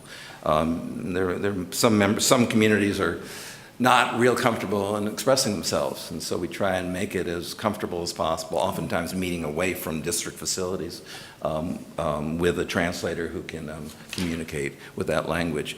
The important thing, frankly, is to, for the various communities to know that you as a board are really interested. I have to say, oftentimes we hear that to reach out, and then nobody listens when we bring the information back. And that's really something that preceded us in the district. So what we hope to do is come into a community where they really are, where the board is really interested in listening to a variety of interests in people in the community. I think that's Albany. At least it was Albany when I had experience here. Probably hasn't changed much in that sense. No questions at this time. Jonathan? Yes, I was wondering about confidentiality, and how do you balance the need for confidentiality of the candidates with the desire of the community to participate in the interviews, perhaps, or at least the process of finding a new superintendent? We pray a lot that people will be confidential. We don't have people sign a pledge or anything because I think that's somewhat demeaning. What we do is we talk to a board, and we talk about the strengths of having a closed search. By a closed search, I mean just having the board interview and just the board aware. As far as probably having a richer field of candidates, because there are some candidates that will not apply if they have a feeling that that it will get out that they're a candidate. But on the other hand, there are some communities where it's very important to have that involvement. And when we've done that, we've been very pleased. Again, we don't ask people to sign a pledge, because I'm not sure how meaningful that is, and anyway, we think that's pretty demeaning. But we've been very successful in the word not getting out, because we've really talked to people. There was a district in Southern California, a very richly diverse community, and we had 25 people on a panel that interviewed the candidates. And it was really kept confidential, because the people really took it very seriously. We know we lost a couple of good candidates, but in that community it was really important that they involve members of the school district, members of the community, because of some of the history there and some of the distrust and such. So we like to talk to the boards about the strengths of doing it and how you can do it, what the value is, and that's really a decision the board has to make. But we try not to, we've never had a situation, we always recommended to the committee, we're asking you to talk about what you see as the strengths and maybe the concerns about the candidate. Do not rank the candidates, but talk about what you see as strengths and such. And we've been successful as far as the board being able to involve the community that way. Thank you. Mm-hmm. So very briefly, you've described some searches in the area, some districts that are close or similar to us. What do you think you would bring specifically to Albany? What would we bring specifically? I think a knowledge of the community, an appreciation for the diversity that makes this community rich, an appreciation for really the strength of the school district, and I think of how it's grown over the past number of years from people I've talked to. That's very pleasing to us.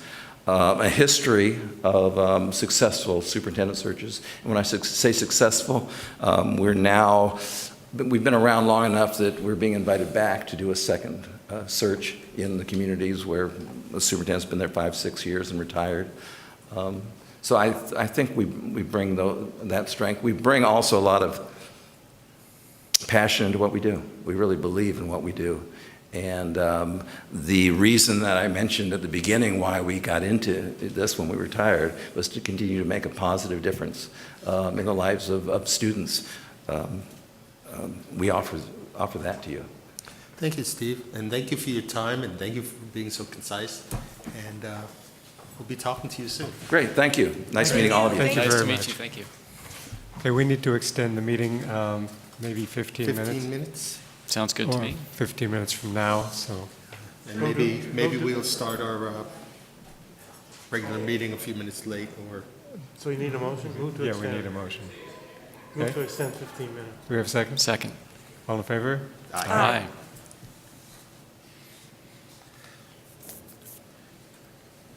It's amazing that we're getting it in. It is, actually. Alan, Alan. Board Member Maris. What? Oh, nothing, I was You just made the motion. clarifying that you made the motion. I wasn't speaking to you, sorry. So we have HYA.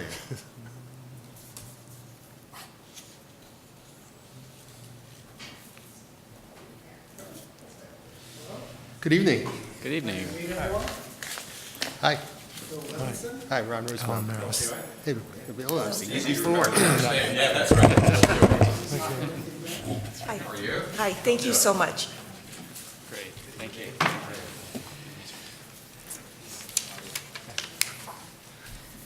A familiar face. So as you can see, we're in a very, very tight schedule. We're already over our time limit. We're going to ask you if you can possibly give us 10 minutes or less on why HYA is the right firm for us. And then we have specific areas that we're looking at, so we might do some very quick follow-ups. Do I have to press a button? Oh, I do, No, thank you. we got you. for me. Okay, no pressure here. My name is Bill Levinson. I'm a retired superintendent, 23 years, 4 school districts, most recently the Tam High School District in Marin County. I'm here with Bill Hewitt, recently retired from Berkeley. I think we've been hearing a lot about Berkeley tonight. Here's the guy that started all the trouble. We really appreciate having the opportunity to present to you tonight. I know that you've heard 5 other firms, and here we are, number 6. I took the liberty yesterday to read through all the material from all the search firms. I've never had the opportunity actually to look at our competition over time. And what I was struck by was that probably close to 85 to 90% of what each of us does, the other firms do. We're all really good firms. In fact, all of us sort of know each other pretty well. Probably heard us all talking out there. So what I'd like to do is really talk a little bit about what I think, as a 7-year search consultant with HYA, what I think is unique and special about what we do. First of all, we are a national search firm. We've done about 1,000 searches all over the country. We've actually done 60 searches or more in California. We have search consultants all over the country. The national provides some support for us, but probably the most important thing they do is they manage our website, and they also manage our online application process. And throughout the country, people who know about HYA will access the HYA website to see what searches they are doing. And we also link the HYA website to your district's website. We do a lot of work to make sure that they're connected. So we have a national presence, and we find that the web-based application process that we use is really a pretty essential process for us. It enables us to get a lot of information from the candidates, a number of open-ended kinds of questions, and also makes it possible for us to have the board review all the applications from the comfort of your home at your own desk. We offer an advertising package. We meet with you in our planning meeting, which is a very comprehensive meeting. We identify what you're trying to accomplish with the search. Do you want a national search? Do you want a local search? And then we work with you on all the different options for advertising. We look at the different costs, and we make sure that it's within your budget and meets your expectations for the search. Our leadership profile report is, I think, exceptional. We come in our planning meeting, we identify with you all the people you want us to meet with, all the groups you would like us to meet with, and then we set up a schedule. Each of us are in the district for 2 whole days, including a community meeting, and we ask everybody the same 4 questions. What are the strengths of the Albany School District? What are the challenges the new superintendent will be facing? What are the qualities and characteristics you're looking for in a new superintendent? And do you know anybody who you think would make a good candidate? We follow up on all of those recommendations, and sometimes there's 20 or 30 of them. That's part of what we do with our recruitment. We pull that information together by food groups, by board members, by administration, classified, parents, community, and with a high school. If we meet with high school kids, we do it by them. So you get that information from all the people in the community that have met with us. In addition, we have our online survey. It's research-based. ECRA developed it, our parent company. There are 33 characteristics for leadership. We ask people to identify their top 8, and we give you that information by the same groups. So you have a wealth of information. We also on this ask for suggestions for people if they have ideas for candidates. Tremendous opportunity for community input. We do a lot of recruiting, and I'm going to ask Bill to talk about that in a minute. We have a unique step in our process called our screening interviews. We monitor online all the applications, and so we can see where people are. If we see somebody we think is really good and they're sort of slow on getting the application done, we'll pick up the phone, call them, and say, we really think it looks like you have a good application here. We'd like you to fill it out. So we encourage people and we support them throughout the application process.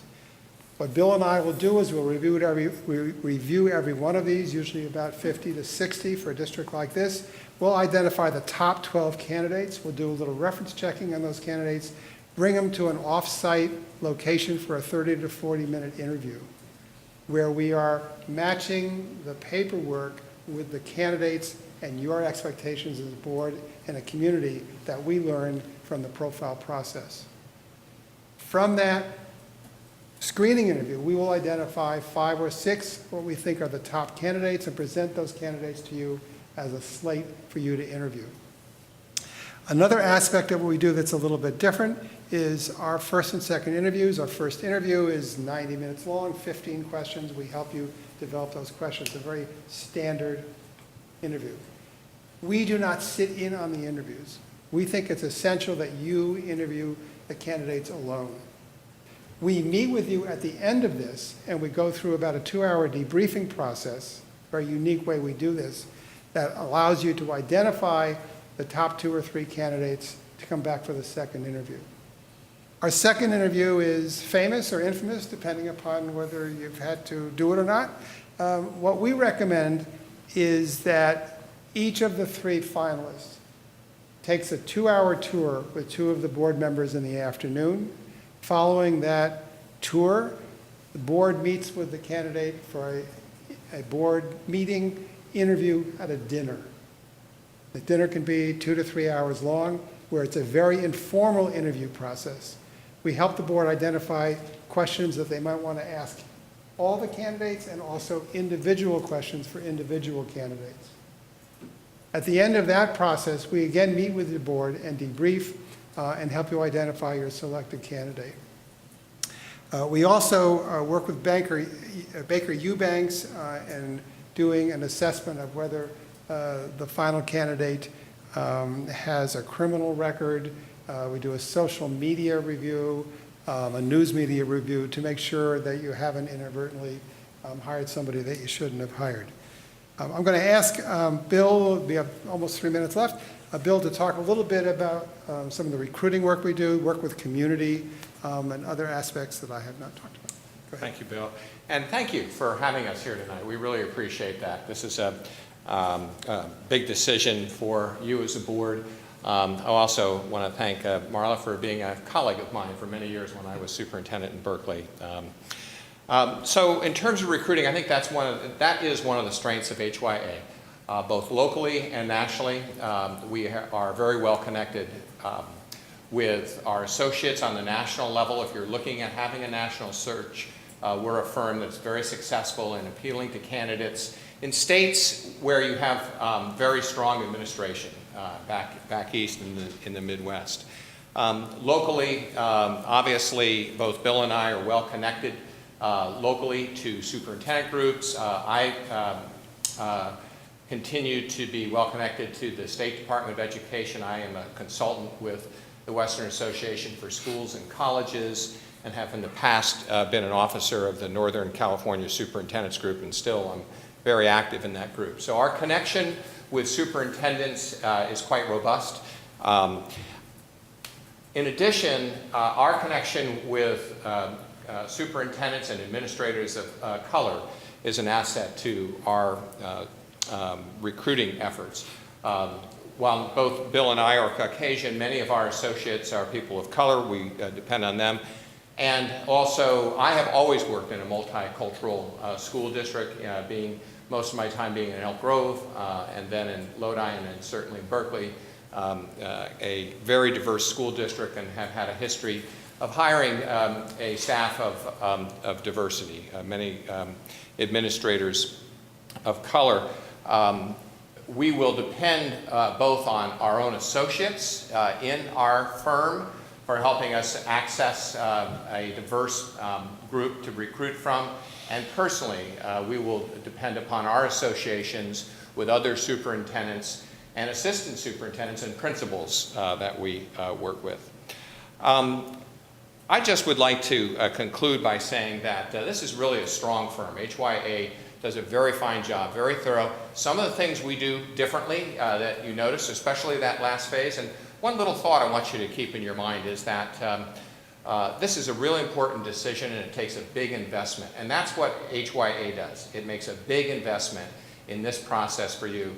And you'll see that we go a step further in that process than most other firms. Thank you. Thank you very much for having us here tonight. Thank you. Thank you. Paul, you have a question? I have no questions. Alan? Oh,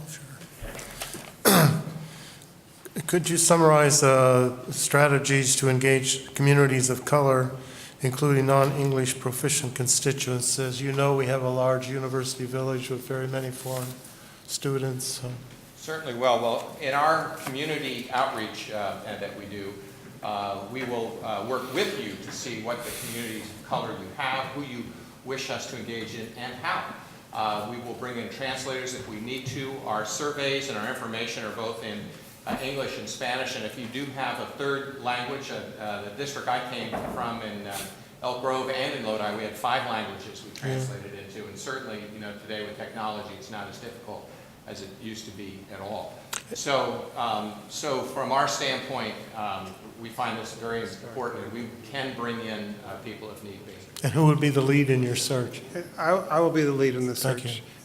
We also, when we do the leadership profile interviews, we will do them in locations that like a community center where we're more likely to get people to come talk to us. We don't have to do it right here. Thank you. Pat? No questions at this time. Jonathan? Yeah, you know, I really appreciated the table that you have in the packet that describes the different options for community engagement and balancing that with confidentiality of the candidates, because that really, it appears that you're quite flexible in that regard. But I'm wondering, how, is there a mode that is more commonly used? Is there a way to go that you more strongly recommend? Yeah. How do you HYA has a broader view of this because some of the materials they present all over the country. Personally, based upon my experience, I've done 18 searches, okay, so I'm pretty experienced with this. There is a great opportunity for community input through the leadership profile interviews. 2 of us in the district for 2 days, we can get to a lot of individuals and a lot of groups. Also, this online survey can get to every single teacher, every classified, every administrator, parents, community. You can get a tremendous amount of input using these 2 vehicles. The more people who are involved in the search, the more likely it is that you're going to breach confidentiality. We've seen it over and over again. One of the first things when we call a candidate and say, we've got a great district here, are you interested? They want to know whether it's a confidential search or not. You can have your outstanding candidate can be in the district next door who does not want anybody to know that he's looking to come over here in Albany. So while across the country the firm does that, personally, based upon my experience, I would not recommend it. I would.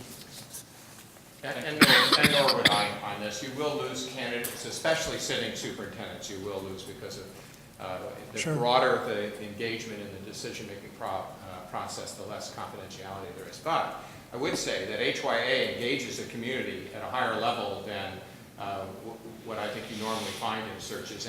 And certainly at the front end with our surveys and our community process, but it's also at the end too. After you make your selection, there's work that we do with the visitation to the district, and there's a lot of engagement in that as well. Well, your presentation has answered my questions, so I'd like to thank you very much for being here and for your brevity, and we'll be in touch. Thank you very much. Well, I commend you for Our person will be listening in to all touch with 6 you of them in a people. row. That's very impressive. Yeah, we have another meeting in 10 minutes. Thanks for the opportunity. Thank you. Okay, we need to adjourn this meeting and go directly into the next meeting. So we are going to, Alan? Alan said We need to open the meeting. We have to open the next meeting. So we're going to. Could you speak up a little? Thank you. We're going to open the meeting, regular meeting of the Albany Unified School District for Tuesday, October 22nd. And may we have a roll call, please? Member Rosenbaum? Here.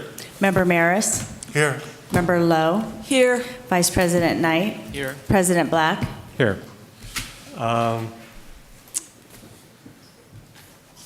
Okay, we are running substantially behind. We are supposed to be in closed session now, so I'm going to propose that we have a very brief closed session, be back here at 7 o'clock for the regular meeting, and then we'll have another closed session at the end of the meeting, if that's all right. Seems reasonable. Okay, so we're going to adjourn into closed session now. We will be back about 7 o'clock.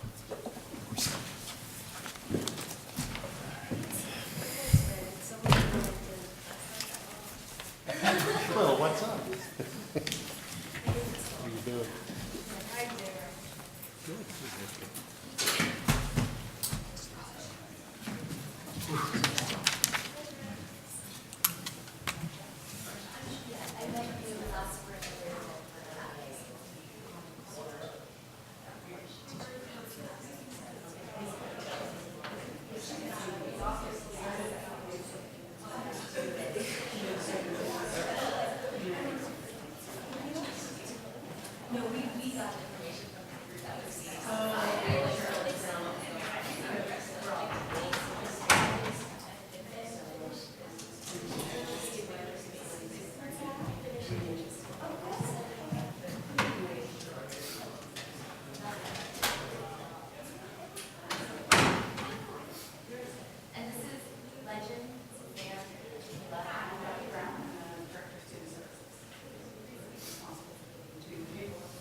load it on here. Okay, don't thank you have so to- much. I'm so sorry. No, no, and I'll flip back and forth between. So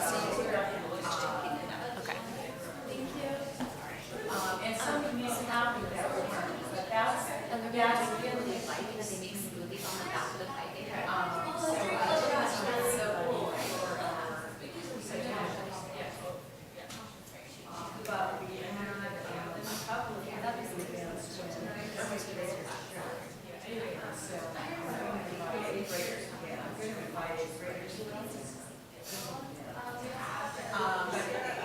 This time of year,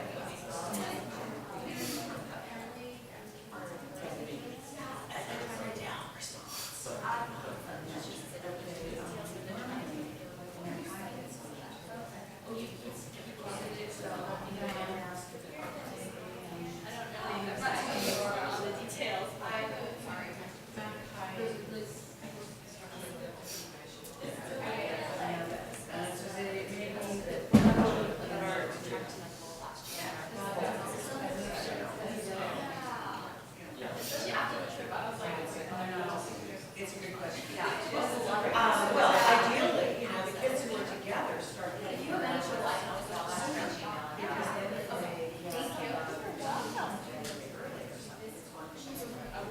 Oh, you know what? Actually, you know what? I think I had problems pulling it from Google Docs, so I had to do it in Oh, in a PowerPoint? No, I have to do it in Oh, PDF, that's fine. Yeah, that shouldn't be a problem. I mean, we can double check it, but usually that works okay. If I remember, I'll shoot you. So they'll just. Oh, yeah, that's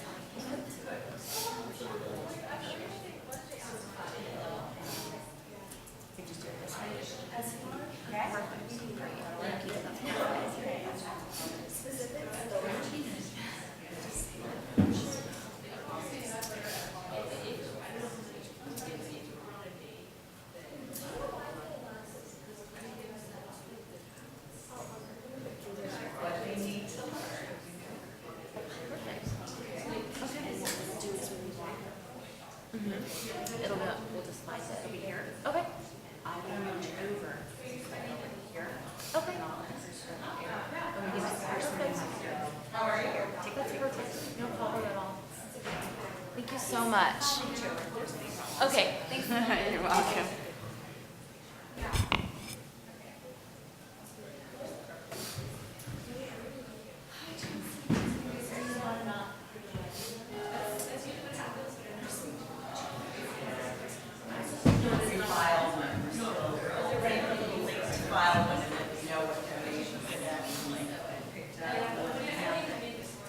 I'm pretty sure.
Can I borrow one?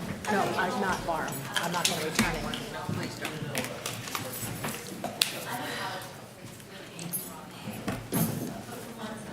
Wait a minute, did I leave my purse?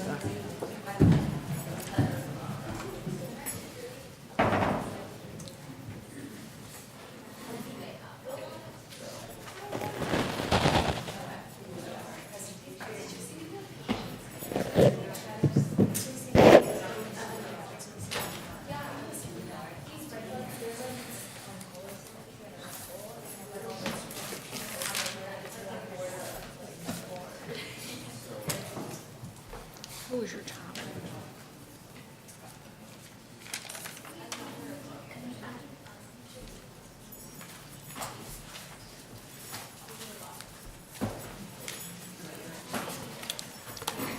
Number 1, Rand Associates, number 2, HYA. Just for professionalism.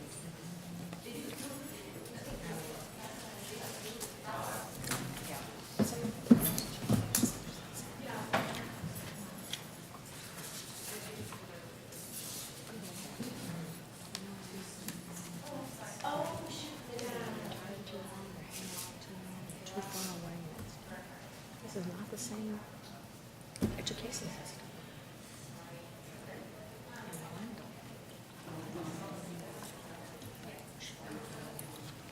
I know her.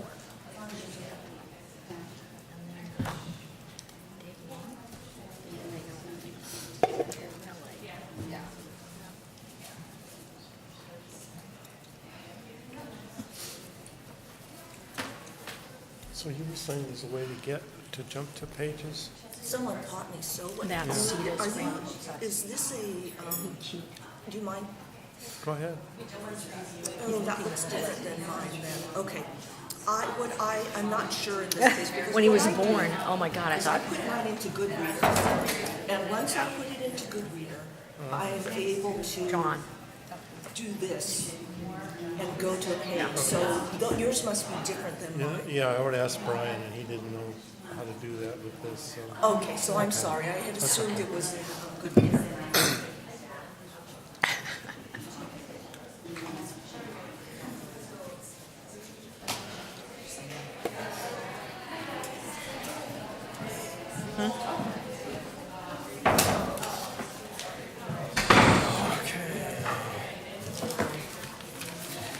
I'm renewed. I am renewed. Restored. Oh, and it is a series of, oh, here it is. Oh, my. Are you ready, little teacher? Okay, We're going to reconvene to open session. May we have a roll call, please? Student Board Member Chen. Student Board Member Lee. Board Member Rosenbaum. Here. Board Member Maris. Here. Board Member Lowe. Here. Vice President Knight. Here. President Black. Here. For those who wish to participate, we will have the Pledge of Allegiance. Ready, begin.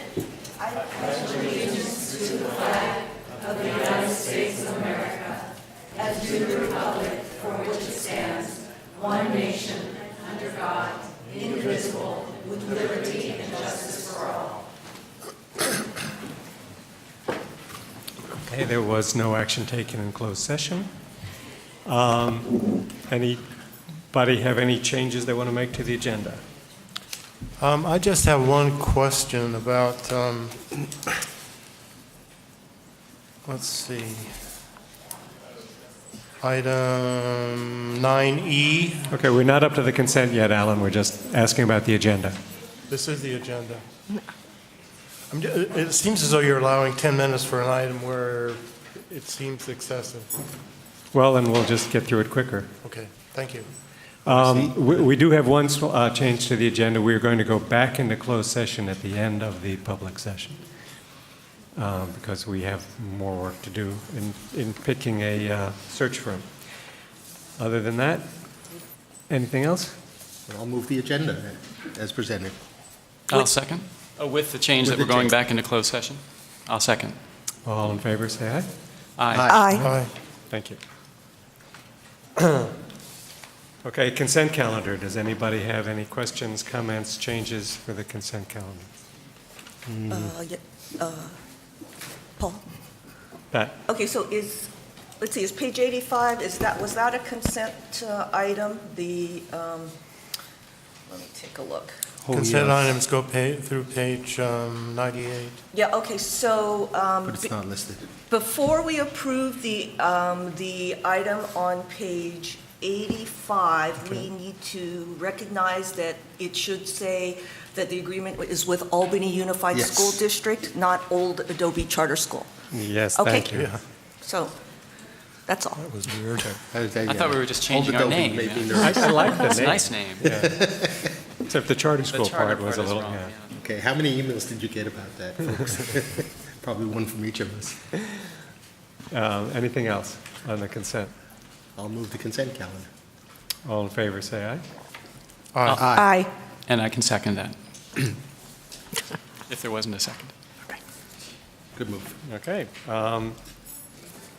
Student member report.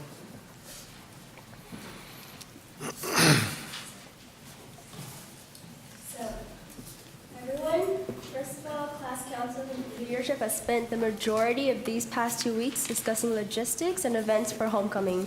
Powder Puff, which is girls' flag football, pre-elimination for freshmen and juniors was held during lunch in the gym today. Juniors won, of course. Tomorrow, seniors will compete against sophomores, and the winners will play against each other during homecoming week, which is next week. We have received positive feedback that Powder Puff went very smoothly today, and there were no injuries. Yay. Second point, PSATs took place last Saturday. PSATs are a great practice test for students who wish to take the SAT. Furthermore, PSATs offer students the chance to become a National Merit Scholar and be recognized by various universities for their scores. 5 of our students received a semifinalist position. Yeah.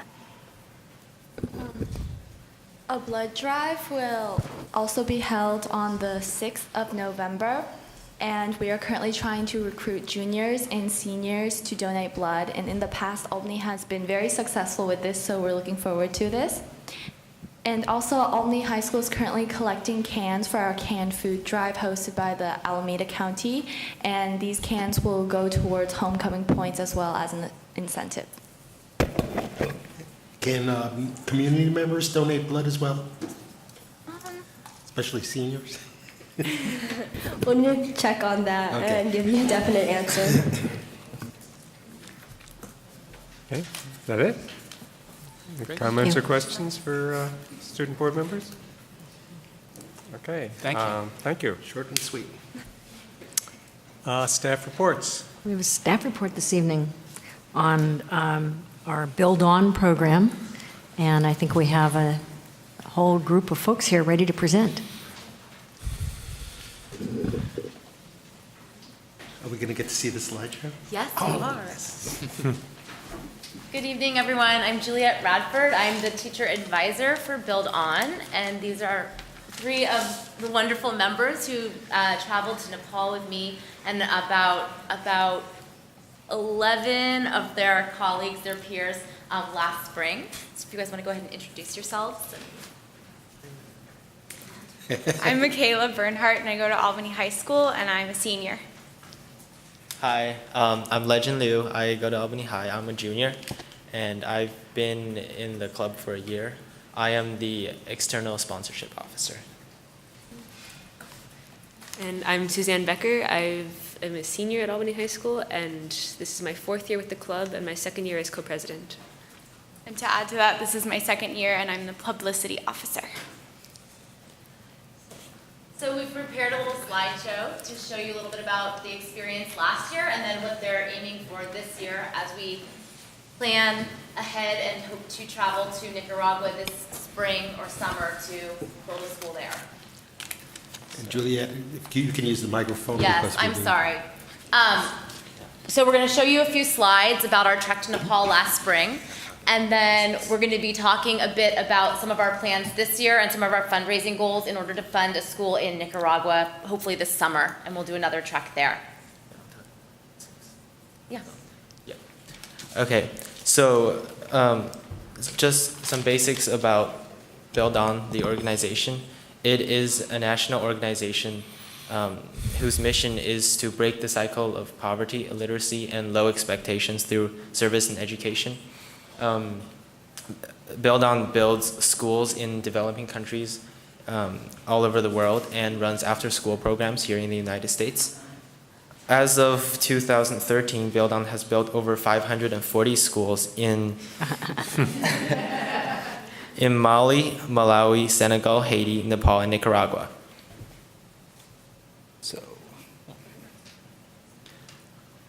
So before we get into our travel trek to Nepal, it took us 2 years of fundraising to reach our goal of $30,000 for the school and additional $20,000 travel costs, right? So we had various fundraisers, including coffee sales. We were selling coffee that was grown by Nicaraguan villagers, and they were fair trade organic. We also had bake sales on 4th Street in Berkeley every weekend for 2 years. There was a huge online campaign where we emailed our family and friends, asked them for donations. And other fundraisers included a movie ticket sale and a fundraising dinner hosted by the local Nepalese community.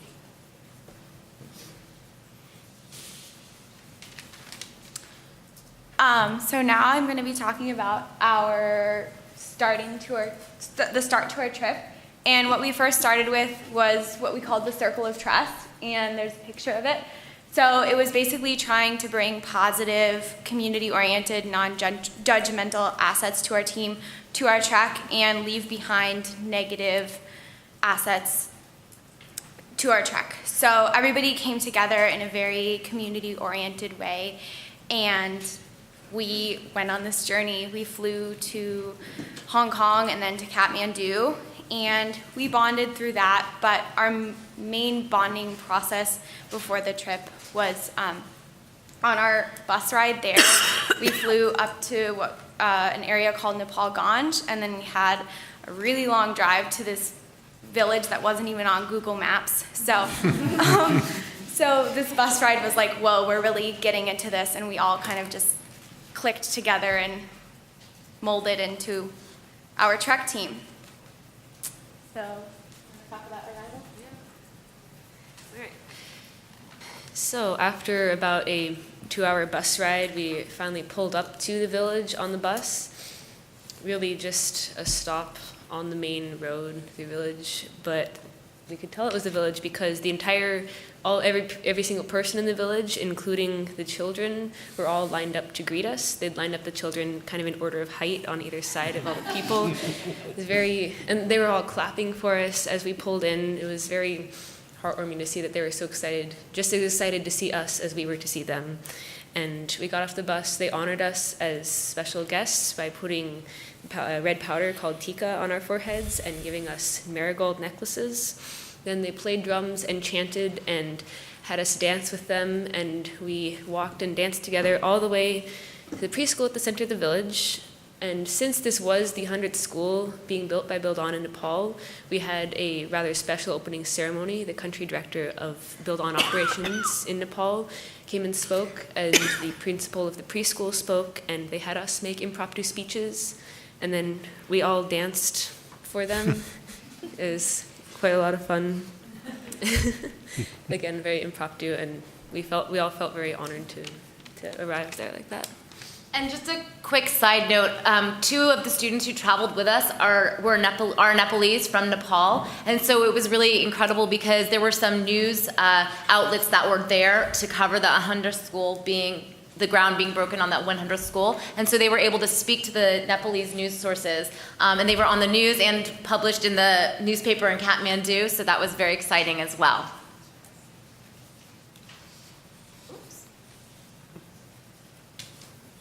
So I'm going to talk about village life. It was definitely a much different experience from the way we live here, but we really adjusted to it fast, and we just made the best of it. So as you can see, it was an agrarian lifestyle, and that was a really interesting experience because we were participating in growing our own food, and it made me a lot more thankful for what I was eating because I knew where it was coming from and how hard we had worked to grow it. And another thing we did was yoga in the mornings. We got up at 5 in the morning, and then we had a yogi, so we got to do yoga for an hour, which was awesome. It's different than yoga here. How different? How is it? Can you describe? I'd never actually done yoga before, so it was really cool to have done yoga for the first time in Nepal with a yogi. So I can't exactly compare it, but it was really, at least for me, I think of yoga here just, being in shape and being in touch with, your body. But it had a lot more to do with your health and religion. So, we were doing things to get rid of bad parts of our body, like sicknesses. So it was a really interesting experience. And then another thing about village life was the language. They spoke what was called Tharu, and we obviously spoke English, and the language barrier was definitely quite difficult. We had a little book of words and phrases to look at, but it was definitely a challenge. Despite that challenge, there's a picture there. We did get to teach some of the kids English also. So each side was teaching each other new things about their cultures, which was really exciting.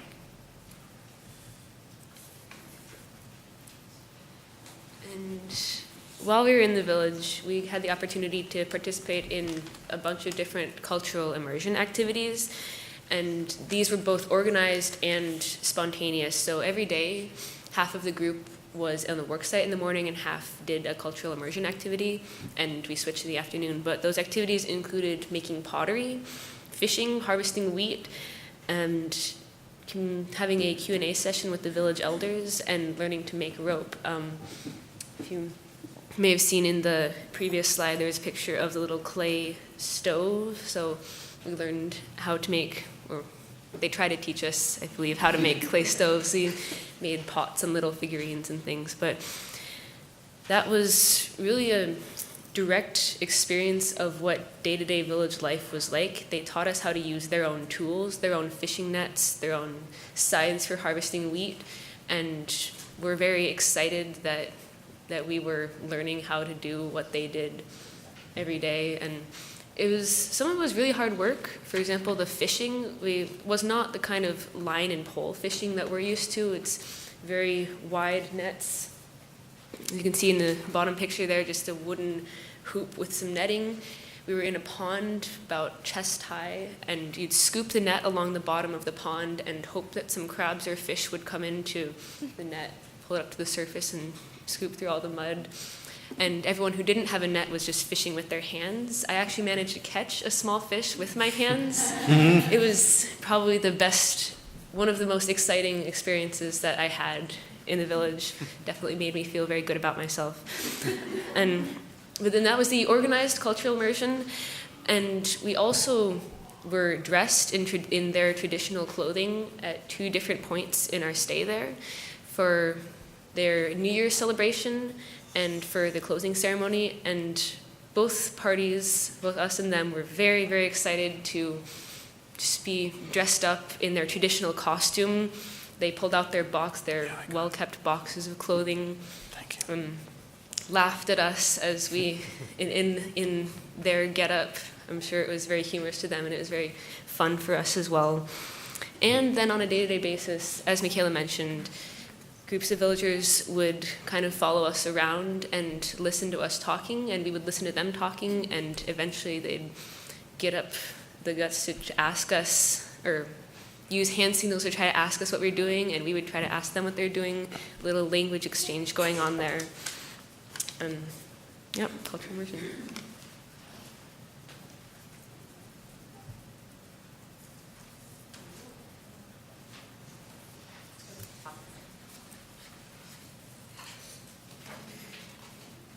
There is some more, but we can just, we'll just ad-lib it. I'll go back to some nice picture for you to look at. So another part of our experience was living with host families. So we got there and we were introduced to our host families. And so for me, I had a mom and a dad and a sister and a brother. That was kind of generally what other people got with their host families too. So we stayed, most of the houses were either made out of brick or mud and rocks. And overall, just the whole experience, the village is really, really honored to have us be there and have us fund the school. And so part of that honor was we were treated as kind of like these guests of honor within the houses. And so, for example, they gave up their bed for me to sleep in, which I was totally like, you didn't need to do that for me. But it was an honor for us to be treated so nicely like that. But, despite that, them giving us that honor, we still did things together as a family. When we ate, they came and ate with us. They didn't physically eat with us, but they stood there and watched us eat and had that experience with us. Other things I did with my host family, one night we all sat down in a circle and we started making these leaf bowls where you would sew leaves together, and then we would eat out of the bowls later, food, things like that. So we didn't spend all the time with our host families. We were working most of the day, but at night was when we really got to bond with them and experience the way they really lived in their day-to-day life. Oh, yay, we got it back. And I know for me and a lot of others, we really, really, despite the language barrier, we really bonded with our host families. Especially for me, my sister was 17 years old and I was 17 years old.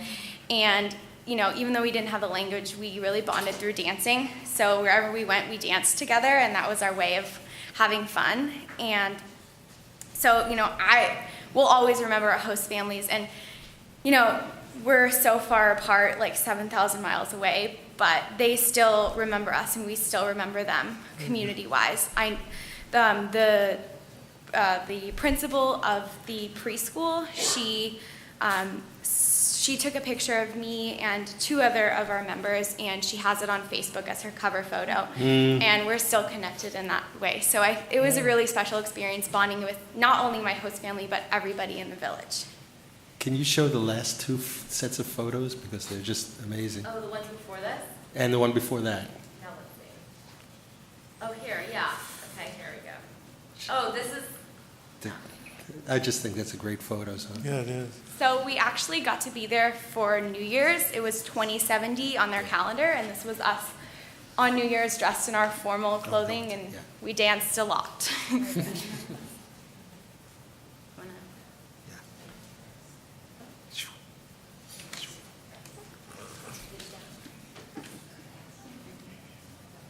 Okay, so now onto the actual school building, which is what we went there for. Every day that we were in the village, and we were there for about a week or 8 days, every day we worked on the school construction site for 3 hours, making cement, carrying rocks, digging the foundation of the school. And what's really important is that this village didn't have a school before, and everyone was so excited to see their first school being built. We were there helping them. Everyone from our club worked extra hard, I think, just because we all wanted to be part of this community. We wanted to work as hard as the villagers did. Even though we already funded the school for them, we still wanted to be part of this physical effort to build the school. And it was really cool. And what Build On does is that Build On makes sure that all of the Build On schools have at least 50% girls and boys. Good. So before we build the school, a contract is signed with the local community that they agree to this boys to girls ratio, and that they provide unskilled labor from the village because it has to be a group effort, because we're there to empower them, to help them realize the importance of education, to not just give them something, but to work together to achieve it. Yeah, and yeah, go down. Mm-hmm. Yeah, that was the completed school, and that's the teacher in front of the school. He posted all those pictures on Facebook. So something really interesting that we learned while we were there is while there was no school, a lot of the community members did have cell phones and had internet access because of that. So it's a really interesting sort of dynamic when you have all this access to technology, but yet you don't have a school building, a school structure in your community. Really interesting for all of us to experience that. That's right. So this year, students are planning to fundraise for a school in Nicaragua. We're currently have that underway. They're continuing to do bake sales down on 4th Street every Saturday and Sunday. We're trying to bring more service back into the program. Build On was originally a service-based club, and then it became more sponsorship fundraising, and so we're trying to bring that back in. In fact, our members just started doing pen pal notebooks with students at which elementary? Oh, Marin. At Marin Elementary. So, oh, it's your class? It's so, well, we love it too. It's great. So we're writing back and forth, and I think we might be trying to find another class to do it with as well. So we're trying to bring more service locally, because that's a big part of Build On, as well as the local service, as well as the international focus. These guys are going to talk quickly about a couple more fundraising efforts that we're currently planning.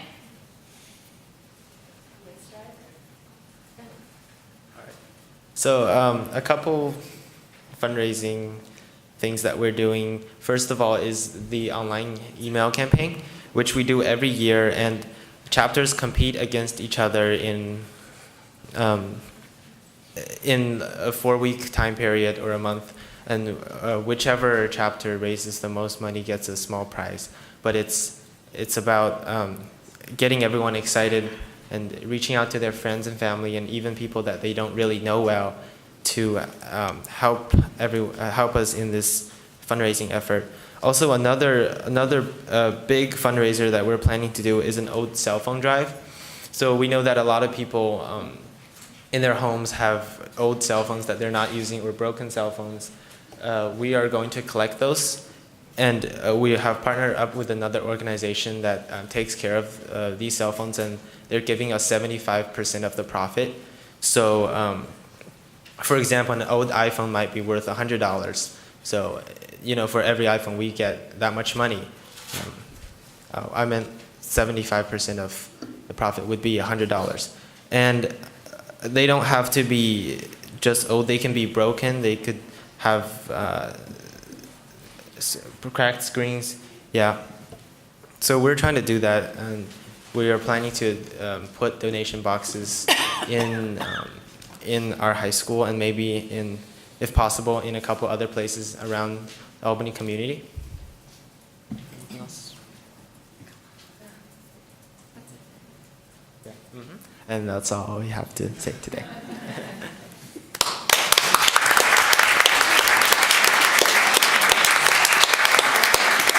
Thank you. Thank you for letting us Why don't you step present there a minute in case people have questions? Alan, I think, wanted to say something. First of all, namaste.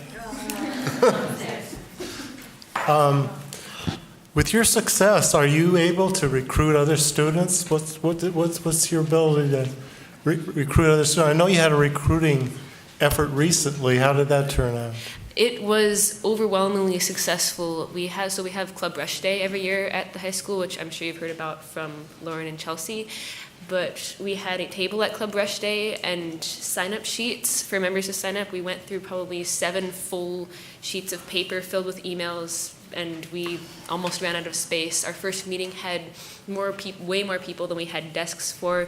Everyone's really heard about the success of this Nepal trip, and some of them just want to go on a trip, I think, to Nicaragua, but we have a lot of people who are inspired by our success, and now that they know it's actually possible, want to help themselves and contribute to our efforts in Nicaragua, which is where we're trying to build a school next. So congratulations. Thank you.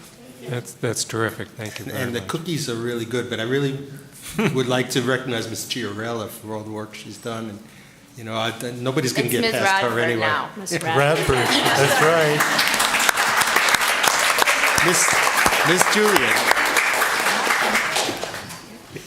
Actually, if I could make a quick note about that, I would thank you for thanking Miss Radford, because she is honestly the best advisor we could ever hope for. I just want to say that publicly so that everyone knows. She puts in so much time for our club, more than we could ever expect any teacher to do. She's just great. Thank you, Miss Radford.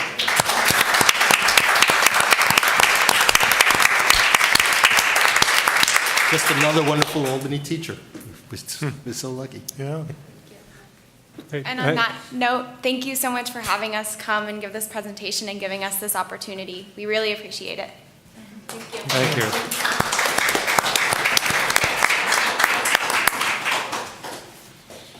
Okay, we have the City of Albany Parks and Recreation biannual report.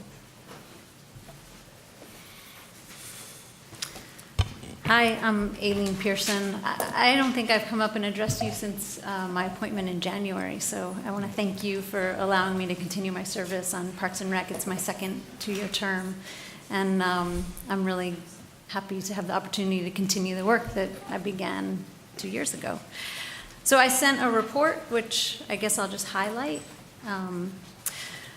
So at the June meeting, we had a representative from East Bay Mud come speak to us about recycled water, how Albany fits into their recycled water program.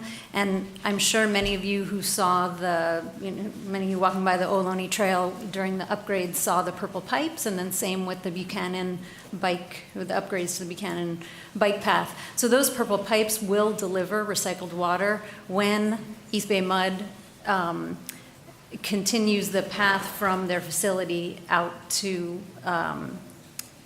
Buchanan. Right now, there's some gaps in it, and right now they are providing, I think about 90% of their recycled water goes to Chevron. So, when they continue the supply line, then Albany will have the potential to use some of that recycled water, which, if they can fill the gap on I-80, then the Ocean View Park and the Ocean View School could possibly use that recycled water for their irrigation on the fields, which I think is really exciting. If the gap between San Pablo and Ohlone, between San Pablo and Ohlone is completed at some point, then the Ohlone Trail will be able to use that recycled water as well. So that was a really interesting presentation, and there's a lot of potential there for us to use the recycled water. At that same meeting, we had a representative from the Cal Urban Forest Initiative come speak to us, and she was talking about Albany being chosen as one of the pilot cities for their, what's it called? For the ground up initiative, and that was that big tree planting campaign that was targeted for September 28th, but it actually has continued because we weren't able to plant all the trees that were slated to be planted on the 28th of September. So you probably saw Tony out there, and you probably have seen how the city has been putting time and effort into, this greening of the city, and that was really put forward by the California Urban Forest Initiative. And the representative who came to Parks and Rec asked that we endorse them and their program, and so we made a recommendation to City Council that they would endorse the initiative, and they did do that at one of the following meetings. And then finally, at that same meeting, the June meeting, we had another discussion about what to do with the Ohlone Trail. It's probably the fifth meeting. You probably know from when John came and gave you updates that we've had many meetings trying to figure out what to do with these certain areas along the Ohlone Trail that could possibly be used as fruit and nut orchards or herb gardens, or people want paracourse out on the Ohlone Trail, want a new paracourse since the old one is gone. So there are lots and lots of ideas, and so we haven't decided what is going to be done, and we've been asking for input from the public. And at the meeting in June, we had 2 recent graduates of UC Berkeley's Master of Landscape Architecture program come forward and offer to draw some plans for us. And so we expect to see them, and they're doing it just on their own. They volunteered, and they're working with Transition Albany to try to include these gardens and orchards. And so they are going to be presenting their plans to us at the November meeting, hopefully. It took a while for them to get the CAD drawings from Bart. So that was really, that also is really exciting. And then the July meeting was a little bit, not that much went on there. We had one speaker, and it was the consultant who is working on the update to the Albany Master Plan. And he came and gave a presentation and talked about what he was going to need from Parks and Rec Commission for the updates to the general plan. We didn't have a meeting in August. We never have meetings in August. And then we didn't have a meeting in September because I don't think there was anything on the agenda. But we just had our October meeting, and we had a representative from Transition Albany come during the public comment period. Transition Albany has been doing a lot of work with the edible landscape on the Memorial Park site, which you probably have heard about. And so she came with clippings of herbs and some, tomatoes for us to try, and cucumbers that somebody had made from pickles somebody had made from the cucumbers that are out at that garden. They have been doing a wonderful, wonderful job. I don't know if you guys have been to see the garden. It's on the east side of Memorial Park, just east of that little snack shack by the baseball field. And it's all volunteer work. They're out there every weekend working, and they really have transformed that area. And so I'm looking forward to seeing what they end up doing with the Ohlone Trail, since they're interested in helping us with that. We also had an update from Penelope on the changes that were made to the Friendship Club. You probably heard about this. I think it was in the April meeting that the Friendship Club expanded from just being, the Friendship Club is the Albany Parks and Rec after-school program, and they were only at Ocean View, and then they had their teen center at Memorial Park.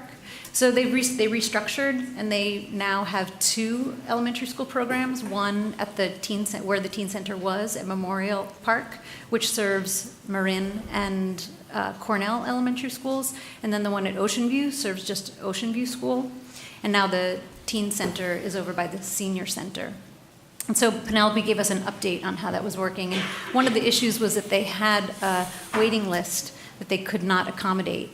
And I know about that because I was on the waiting list, and I was like number 100 last spring. So it was quite ridiculous. But with this new restructuring, they have 115 spaces, and they have 97 students signed up. And so Penelope said that she sees this as success because there's no one on a waiting list. And then they also ended up getting I think that the teen center was operating at about 10 students from the middle school. Like, I think it's not quite as structured. People can drop in, or you can do a month at a time or a week at a time, but she said they're up to almost 20 students. So that change was a really great idea and has definitely been a success. And then finally, at the October meeting, we had the consultant who's working on Pierce Street Park come talk to us, and he showed us his 35% design drawing plans. And, we made a couple, I think it's like the second time it's been reviewed, once by us, once by City Council. So we made a couple comments, and City Council made a couple comments, and so I think they're going to come back with some new plans, but that's pretty much what we've been doing for the past 5 months. Thank you. Ellen? On Ohlone Greenway, just a suggestion, and this has been suggested in the past with all of the elementary schools on the south side of Solano, and the Dartmouth tot lot being on the south side of Solano I think would be very advantageous to the young families to have a tot lot on the Ohlone Greenway as well. It's a good location and a lot of need. Right. And It's been suggested before. Yeah, and I think that is But please don't. Yeah, so I think that is one of the elements. Okay, that I didn't see that it. has, yeah, I don't think That's fine, as long as it's there. Thank you. Yeah, I think that in addition to the gardens and the park course, there's the tot lot that's been discussed. There's been an area that some people have asked to have some sort of a micro field that's over towards the Berkeley border. Good. And then we've been thinking about working with the Arts Commission to try to get some art installations along the trail in Great. certain places. Good. Very good report. Thank you. Yeah, no problem. Yeah, thank you. What is a microfield? A small field? Like a I don't know. I mean, like a mini sports field, or? Well, I don't think it's a true sports field. Oh, okay. But there have been a number of people that have come to our meetings that have asked for either a basketball court, just a single Right. I mean, I don't know what you call it, a court, one basketball Half court, hoop yeah. thing. And then some of the soccer folks have come and said, well, we would like to have, if you have this open space, we'd like to have some sort of a field. It doesn't have to be a field that meets the requirements of a sports team, but where kids could play. So a micro field, I guess, is just a smaller than standard field. Neat idea. Yeah. Okay. Anything else? Just like to let the board know that when East Bay Mud does finally bring the pipes up 80, we're ready. We retrofitted 7 years ago, and we're ready to connect whenever they're ready to. The school side. The school site and the school's piece of Ocean View Park. Oh, that's excellent. Great. Is the network likely to expand so that we could extend it to other schools as well, other sites? No, Do we know at this point? No, this is really an issue of proximity. Okay. Any questions from the audience? Okay, thank you very much. Thank you for your service. Thank you. Yes. Okay, this brings us to persons to address the board on matters not on the agenda. I assume we have some. We ask that keep your comments to 3 minutes. Do we have? And if there are several people who want to talk and what you want to say has already been said, please come up and just say, I agree with the previous speaker. I think it's actually more effective that way, because that way we can concentrate a little more. Also, since these are matters that are not on the agenda, the board can ask clarifying follow-up questions, but we can't actually have a discussion on it. So do you understand? You're all welcome. Please identify yourself and make your comments. Hi, my name is Elizabeth Branoff, and I'm a parent of 2 children at Marin Elementary School.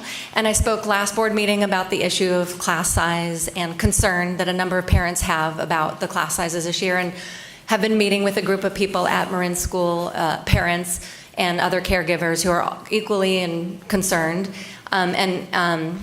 Supervisor Morris and Knight had joined that one, so thank you. And I sent a follow-up email just to let you know some additional thoughts, and I appreciate Supervisor Stevenson and School Board President Black responding to my email, so thank you. I did ask another question to Supervisor Black, and you didn't respond, so I'm just going to ask you here now.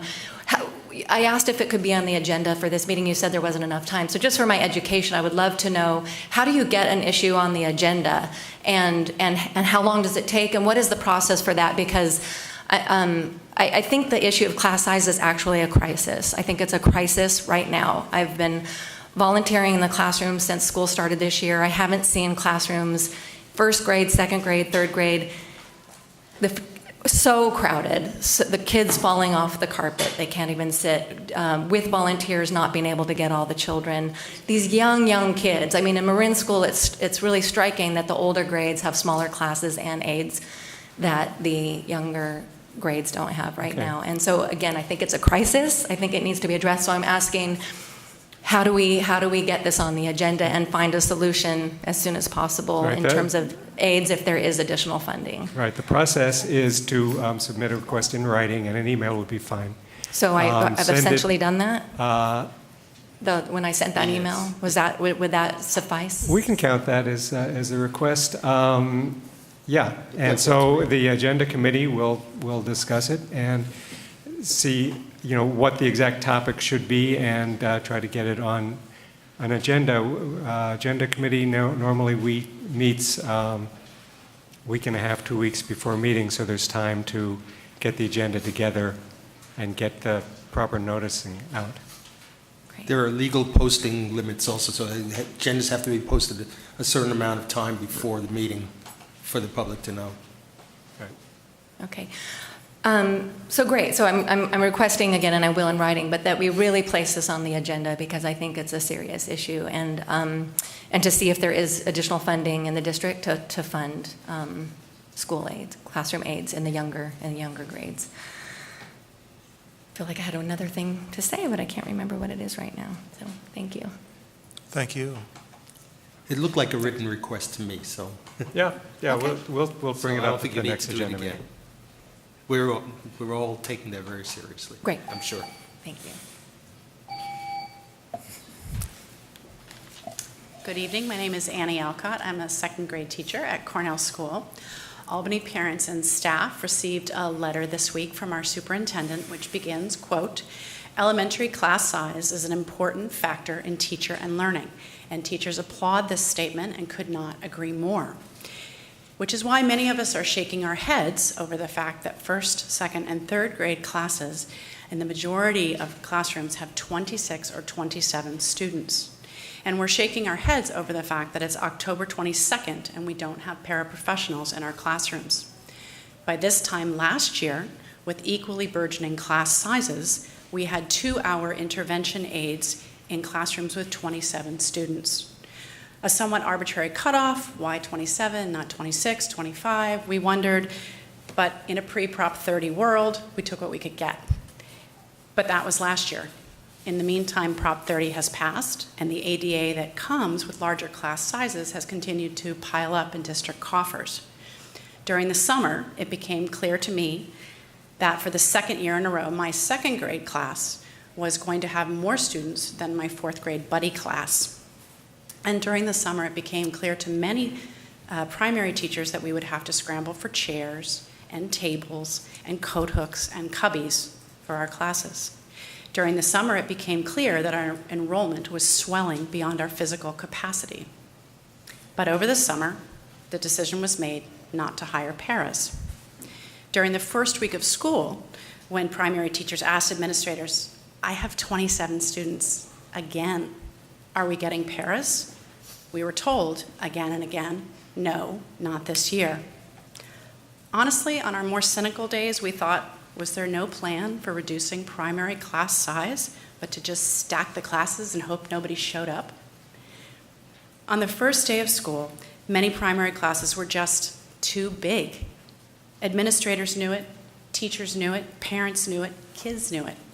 Finally, here on the 39th day of school, after 8 weeks of school have passed, now that the school year is more than 1/5 over, we're talking about maybe, perhaps, hiring paras for 1 hour a day sometime in the future.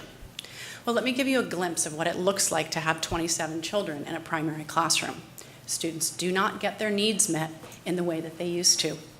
Students do not get the sort of attention and differentiated instruction and targeted instruction, targeted teaching, small group time, assessment, and observation that every one of them deserves. The lines are longer in the hallways, in the classrooms, going to PE, the library, the bathroom, everywhere. Students have to wait longer to read with their teacher, or to have a turn to answer questions, or to explain the evidence that underscores their thinking. Our students' classrooms have less space. They are noisier.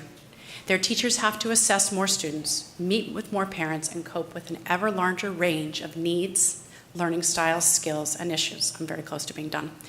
As teachers implement the challenges and the big and exciting ideas of the Common Core curriculum, we in the primary grades do so in an environment where Albany students and Albany teachers are under-supported. We are again being asked to do more with less. But the recession is over. Prop 30 passed. The district has a generous reserve that is many times more than the state requires. We have more money, and we know better. The time to provide paras in every TK through third grade classroom was on August 27th, 2013. But we can't turn back the clock. So the time to provide paraprofessional support for at least 2 hours every day in every TK through third grade classroom is now. Vague promises and good intentions are steps in the right direction, but they have to become a reality. We are looking forward to professional, capable, consistent paraprofessionals who walk through our classroom door every day to be there for all of our students. Thank you.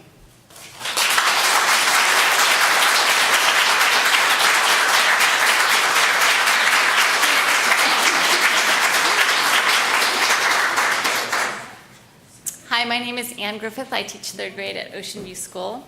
And I just want to talk about the English language learner population at our school and how that is affected with paraprofessionals, and also the special needs students at our school. When we do the CELT testing, which is the California English Language Development Test, that every student that learns another, that has been born into a family that speaks another language has to take, more than half of our class leaves for that test. So I have 27 students in my class. I don't remember the exact number, but it was over 15 that left my class to take that test. And that happens through all the classes. So what the teachers do that day is they combine their classes and show a movie, because whatever you teach that day, you're going to have to reteach when those 15 students come back. So we just show a movie. Some of those students test out at advanced, and the number of students that test out at advanced is 2 or 3 from my classroom. That leaves 13 or more that are not at advanced, which means they're not at grade level. So we have a support program for the beginner students and the early intermediate students that we've hired ELD teachers for. And so that's about maybe 4 or 5 of our, about 4 or 5 go for an hour a day of instruction in the ELD classroom. The rest are in our classroom. They are not at grade level. They're intermediate, or sometimes they're early advanced, but that they're still not high enough in reading and writing to be at grade level, which means that, of course, they need extra support. And who's giving them the extra support is the teacher.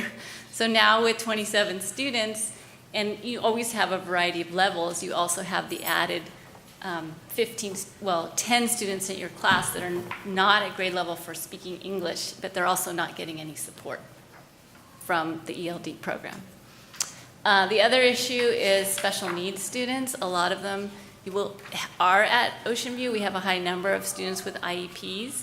So in my classroom right now, I think I have 3. Sometimes they come with an aide, but a lot of times they don't come with an aide. So they have special needs and they need special support. And again, that's up to me to give to them, along with the ELD students and all the regular ed students. So with 27, you really do need some small group instruction time, and you really need to be able to reach the students besides the regular ed students who need it. Everyone needs it, but it's really difficult with 27 and no support, no aid support. So thank you.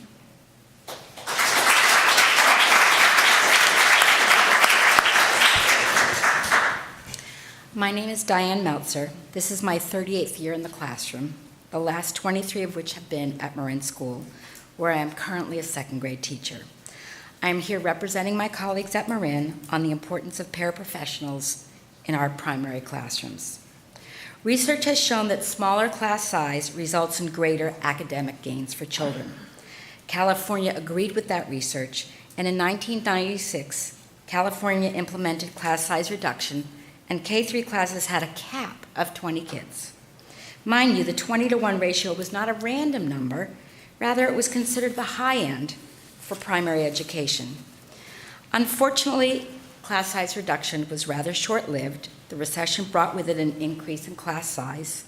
Despite assurances by our superintendent as recently as 2007 that class size would not exceed 22 to 23, K-3 classes reached 27 last year. To have a clearer picture of what this looks like in real life, the district actually reduced the number of K-3 teachers by 25%, and then redistributed the students from those teachers' classes, creating class sizes approximately 30% larger than the recommended maximum of 20%. Last fall, 2-hour paras were hired to support classes with 27 children. However, those classes with 26 or fewer students received no support. At the time and even now, primary teachers questioned the arbitrariness of putting paras in classes with 27 students and not in classes with 26 or 25 students. Last spring, Superintendent Stevenson told kindergarten teachers that they would have fewer students this year, 22 is the number cited, and that is the case, and that they would each have a paraprofessional in their classroom. In addition, I personally was at a school board meeting when Superintendent Stevenson said, in no uncertain terms, that school would open with 24 or fewer kids in each first, second, and third grade classroom. We all know that many of us began school with 27 children. We were shocked when we were told that no classrooms would receive paraprofessionals, even those with 27 kids. We want you to know that we recognize that because of the limited supply of rooms, smaller classes at this time are not possible. Several weeks ago, we were informed by the district that each TK to third grade teacher would be receiving a daily 1-hour math para. It now seems that due to the cost, the district may not be providing that support. In fact, the district has quoted $821,000 as the cost for each TK to third grade classroom to have a 1-hour per day math para. On the basis of past costs and our own calculations, we know this number to be outrageous and completely unrealistic. We assure you, our high-end cost is not even in the same town, much less the same ballpark as the district's estimate. By eliminating class size and increasing class size to 27, the district has saved about $1 million a year. We believe that the district amassed a reserve of approximately 20% of the budget, or over $6 million. I can't help but believe that the reserve came mostly on the backs of the youngest children. It's time to rectify this.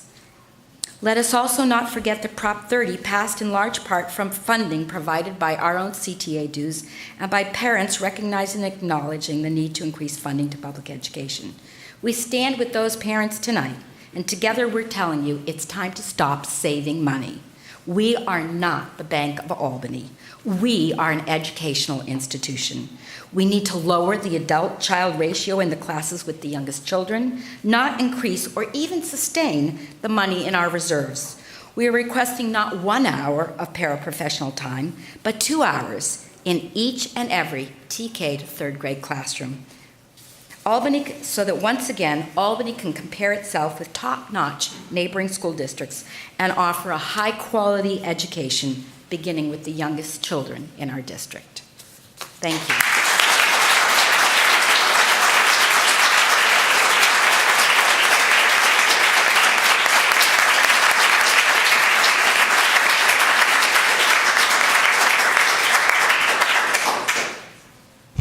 Hi, my name is Keith Weinstein. I'm a parent of 2 children, one at Marin Elementary School and one now at Albany Middle School. We've been having a wonderful time in the elementary school in Albany, and I'm here tonight just to support the request for paraprofessionals. I'm hoping that it's within your ability to make that happen soon, because it makes a big difference. I can see the amount of stress the teachers are under, and my daughter's not able to relax and get the learning that she could be getting. If there was a paraprofessional in there, 2 hours a day would make a big difference. So I'm just adding my voice to that request, and hope you'll have the time and the resources to make that happen really soon. Thank you.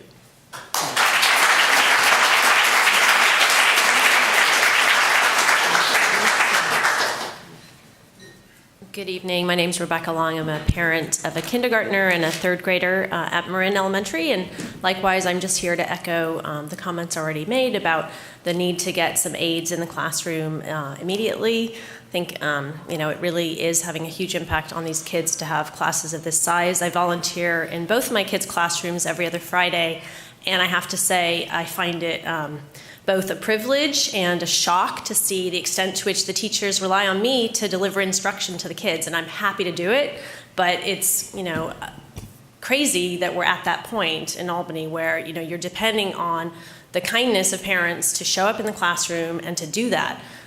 It's a wonderful thing, and it really is holding our school together.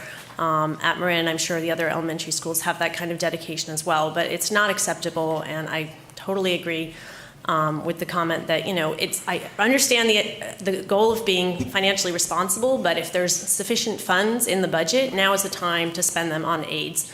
And lastly, I wanted to just comment on the longer term. I think we're all here today to see changes in this current school year, but we have a parcel tax that is going to need to be renewed. As I understand it, it needs to be on the ballot next November, and we just have a year to run a campaign, and I just wanted to offer that I am very interested in working on that with the superintendent, with the board members. I think it's time to get going on that. I think we should be thinking not just about renewing it at the current rate, but thinking about augmenting it, because clearly we have a resource challenge. We're not likely to get much more money from the state or the feds, so we need to look at our own community that has been, long supporter of education for that, and for thinking about, what is the desired funding level to meet our needs. And also just another long-term issue is, as was mentioned, we don't have the room right now in our schools to lower class size, so we're talking about aides, but we're going to be rebuilding 2 schools. So we really should be thinking about, what is the optimum size of those schools to meet a lower class size. Thank you.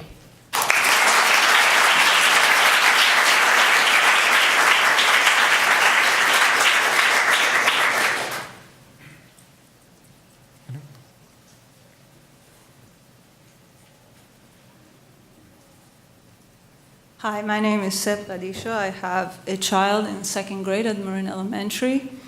My husband and I moved here in 2007. We consider ourselves extremely fortunate to be in this community. And one of the big reasons for that is the amount of dedication that the parents of this community give to the schools, both in person and also in money. To see the amount of money that's raised in these schools is an amazing thing. And many, many of my friends who have children want to live in this community for that reason. Now, if they heard what's been discussed tonight, I think a lot of them might have second thoughts. I agree with everything that's been said. It's been said much more articulately than I can. But I would like to ask you, please consider this issue a crisis. Please don't wait till next year or the year after to address it. Our kids deserve better than this, and we're doing everything we can in our time and money to support these schools. But I want to ask you to consider this issue one of the most important ones that's before you. Thank you.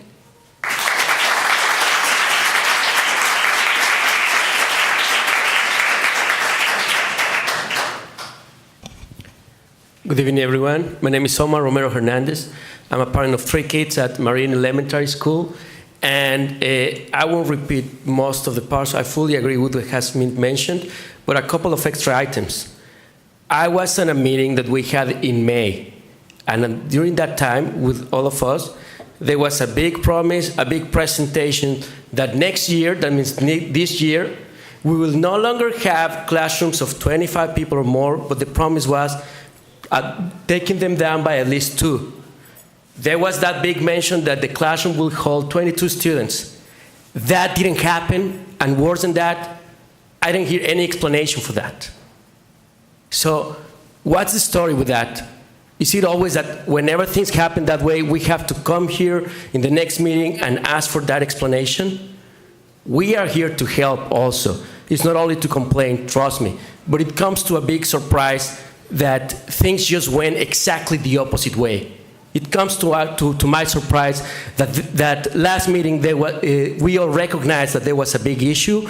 We all mentioned that was one of the big assets of Albany, school sites. We all recognize that we are doing all these things in education in Albany is to serve mainly two stakeholders, our beautiful children and the great professors that we have here.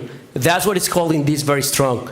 But now it's clear that we're pushing both of them, our two most precious assets, our two most precious stakeholders, we're pushing them to the limit. And that is not fair. Most parents have mentioned that we are in a crisis, and that's clearly a crisis. We are here to demand, to ask you politely, please consider that help is urgent. Our professors need more assistance, need more time, and they need it now. Also, if at one point the issue is also money, we know about the reserves. But just as a rule of thumb, if at one point you think we can be of any help trying to check out our expenses, one big rule of thumb that we usually have is also check out where we have spent from last year to this year, an extra 5%. Has any project or any person in payroll got a 5% increase? Let's put an eye on that. And let's make sure we understand that that was a priority over our two main priorities that are professors and students. We can help you to go through that, to check, but let's just be clear, we are in a crisis, unfortunately. We are here to help with all our heart, but our response is more than urgent. Thank you so much.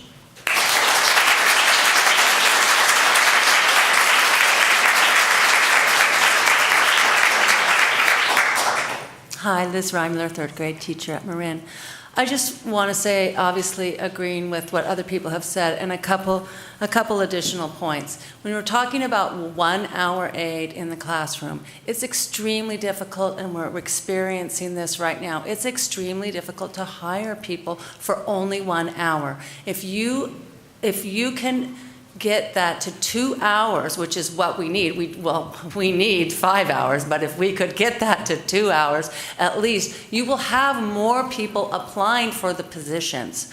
We know that there's difficulty in that. And then we're willing to shift and stagger so that maybe one person could work for 4 hours. People can't come in for just 1 hour. We need people, we need to give them a decent amount of hours so that their quality people are willing to apply for the positions so that we can get them in.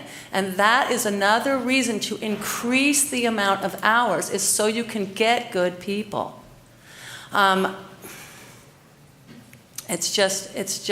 It is a crisis, and it should have been taken care of at the beginning of the year. And for people to sit here and act like it's a surprise, it was not a surprise.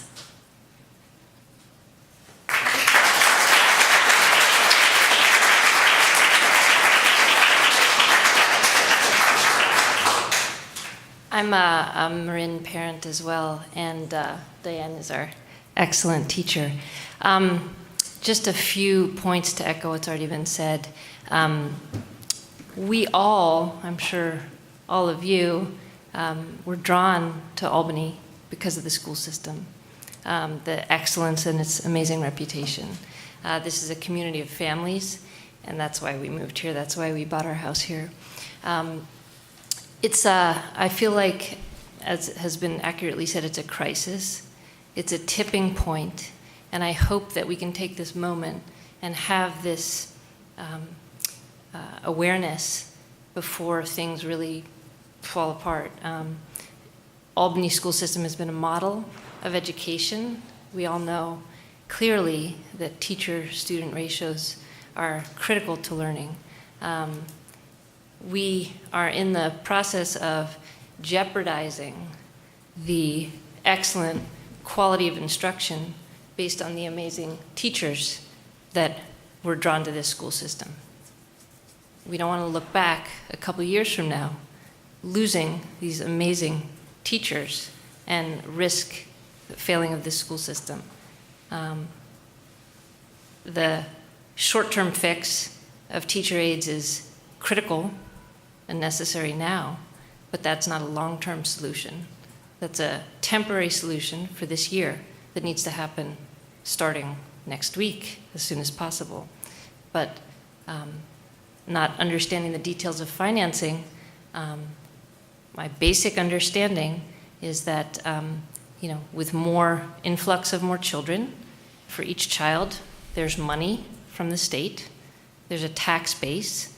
We are all contributing to the education funds. There's an unprecedented amount of fundraising amongst families in Albany to fund what's considered extras, art, music. So we're not asking for funding for these kinds of teaching and classes. We're just asking for excellent basic education, math.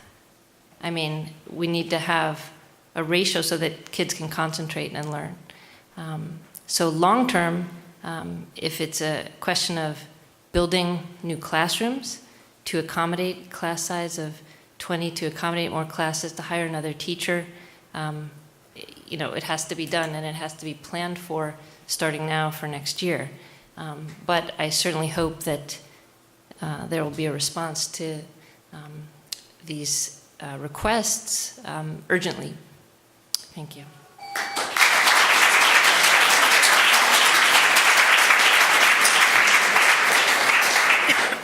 Hi, my name is Lissa Rome. I'm also the parent of a first grader and a kindergartner at Marin School. I volunteer in both of my children's classes. I just want to echo what everyone here has said so far, echoing the call for paraprofessionals starting now in those classes, and also echoing what the first teacher, I'm sorry, I don't know your name, said about just how big an impact it has on what's going on in the classrooms and on our kids.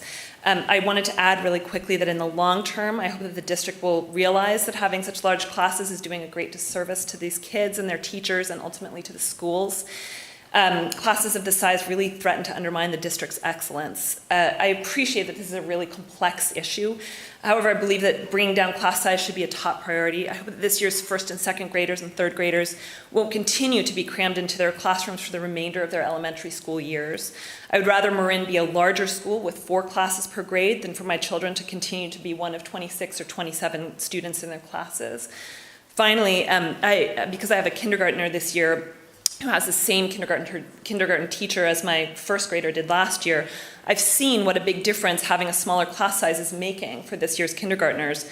3 fewer kids translates into a calmer classroom and more time for each student. It is really obvious going into that class that there are fewer kids and what a big difference that makes.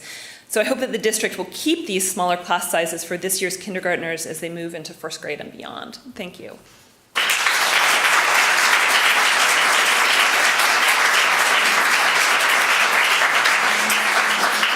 Hi, my name is Mark Rasmussen. I teach second grade at Cornell. I've taught in Albany for 24 years. I just want to put a personal slant on this. For 13 years, I taught with 30 or 31 kids in my class in the upper grades. But it's been the last 3 or 4 years that have been the greatest strain for me as a teacher and for my students, I'm sure, because not only of the increasing class sizes, but because during those years when I had 31 kids, we also had greater paraprofessional support. And a more specific point I want to make was just to be clear that adding a paraprofessional for 1 hour would be great, but we don't have 27 and 26 kids for 1 hour a day. We have them from 9:40 until 2 o'clock every day. So I just hope the board considers, and the administration considers that when you make decisions about what the time will be for our paraprofessional support. That's all I want to say. Thanks.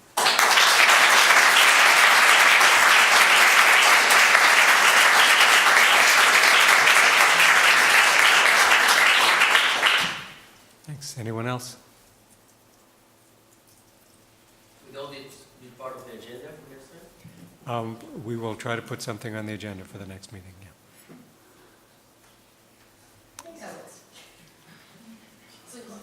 Here we go. Hi, I'm Kim Haltener, and I teach kindergarten at Ocean View. And I just want to support everything that's already been said. I wanted to address just a couple of things. One is just what do those paraprofessionals do in our classrooms? And of course, the issue of helping us differentiate the instruction has been addressed and is critical and of vital importance. And that's just the basic thing that you expect. But a classroom, whether you have 26, 27, or even 20, is a place where things happen. You don't know who you're going to get every year, and there's always a wide range, and we always try to prepare ourselves for all things. And just to give an example, last year I had 26 kindergartners with the usual broad range of abilities. I also had, one child that arrived with pretty extreme needs and demanded, I would say, 100% of my time every day to make my class work. And I worked hard through the system to get him support. But he didn't quite qualify, and this often happens in kindergarten, that a child doesn't really show the child is not able to be tested into the support system that often comes along in first grade, because by then the tests show it, and there are services that are like reading support and maybe some of the other supports that can kick in and start supporting this child in a setting where that child will thrive. This year, I have 23 students, and I'm very grateful. It's an incredible difference. I don't right now have any of the extreme children that I had last year. It's more within the range, and all of a sudden I'm feeling like I'm teaching better. It's just like this thing where you're going, gosh, I must be getting better. I've been doing this for a long time, but I'm getting better. We must be bringing better curriculum in. And then a little light bulb goes off, and you say, no. The class size is smaller, and I don't have the super extreme child in my room that's taking 100% of my time. What paraprofessionals do is help us deal with those extreme situations. The small size helps, but even you could have an extreme child in a class of 20. The paraprofessional's there to give us another level of stability and support that you can depend on. If a child has an outburst, if a child has a bloody nose, if a child has an accident, if a child gets sick, if there's an altercation, a paraprofessional adds another adult that can protect all the children while you're dealing with the crisis, or help you deal with the crisis. So I just wanted to emphasize that in addition to helping us teach and lowering the class ratio, the paraprofessional is there to help us through innumerable situations that are extremely difficult to deal with and teach. And so I just really want to emphasize that we need them to provide education to our students. Thanks.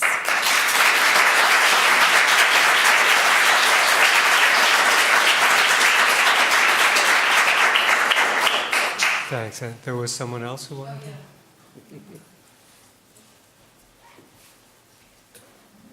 Hi, my name is Julie Eddy. I have two children at Cornell Elementary School, and I just want to give my sons a voice here because it has been very difficult for them with the size of the classrooms. I volunteer in my kids' classrooms, and oh boy, it's stressful. It's stressful for them. My one son even came home to just today and said that he feels like he can't learn. He said that I wish I could quote him, but something along the lines of, it's just too chaotic of an environment. And that's kind of been his experience through the school system. And I relate that, because the teachers that we have all been amazing, and I'm always amazed whenever I'm in the classroom, but I know what he's talking about, because it is chaotic. And he even had a conversation with his teacher about it last week, and she apologized, and it's not her fault. She doesn't have the ability to manage those many children. And my other son as well, he complains even at recess, that recess is overwhelming because there's so many kids. It's just, it's difficult. It's difficult in the classroom. So it's difficult in the classroom, it's difficult outside of the classroom. So I support any effort to have paraprofessionals in the classroom, but also with hopefully the ultimate goal of decreasing class size. So, thank you.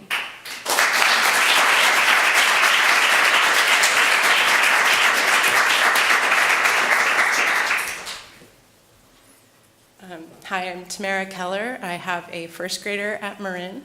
And do you want to come with me? I'm Elizabeth Watton. I have a first grader and a fourth grader at Marin. We actually share a classroom. Yes, we do.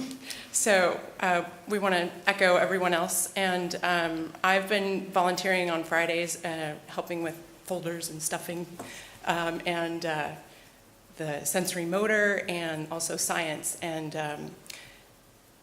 one particular week I helped with science, and we had 2 parents and a teacher, and having small groups, but that meant I had 9 children in my small group, which is it's pretty overwhelming for a parent to try and help science curriculum with 9 kids, and I feel like I can handle it. I'm an Albany preschool parent. I'm used to participating. I've been there, I'm like, I can do this. And at the end of my half hour with 9 kids in science, I was like, wow, that was really hard. And I was just thinking, if we had just a few less kids in one classroom, that 9 kids would go down to 6 for each of us in those working with those small groups, and that's massively huge, and I could totally handle that. So, yeah, that would be a big one. Yeah, I want to echo that. I do math stations in first grade. We've got 27 kids in a relatively small classroom, and if you have 8 or 9 kids sitting around a table, even as a parent of 2 kids used to play dates and used to being in the classroom regularly, I can't reach the child who's down there who I can't see what they wrote on their whiteboard and whether they got their 5 reversed. I can't see. I can't reach them when they start to get in conflict with each other, and you've got 2 kids in conflict and 6 kids who are trying to do something constructive, and 2 that got distracted. What do you do in that situation? And I'm willing to take teacher instruction. I'm willing to relay instruction. I'm willing to be the best parent I can be in that classroom. But it is hard. The bigger the group is, the harder the instruction time is, and it's harder for the kids to stay focused. And I also wanted to just quickly note something that hadn't occurred to me before, but I think I'm becoming sensitized to what different teachers in the school district are feeling. So 27 kids, 27 little 6-year-olds is really hard for a PE class to handle. One child got kicked in the eye and nobody realized it. And it's not that the teacher was doing a bad job. It's not that the kids were doing anything bad. It's just that there were 27 kids trying to do one thing at the same time and one teacher to look out for them. So I just wanted to share that and appreciate your attention. Thanks.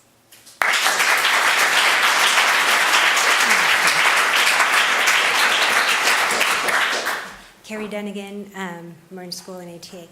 I just want to say, when it comes to the whole conversation of money and the cost, we've done a lot of number crunching and trying to kind of figure out high-end, low-end, and in the absence of numbers from the district based on past experience, et cetera, we've really done our best. So the numbers that were presented here were, honest to goodness, a real stab at it.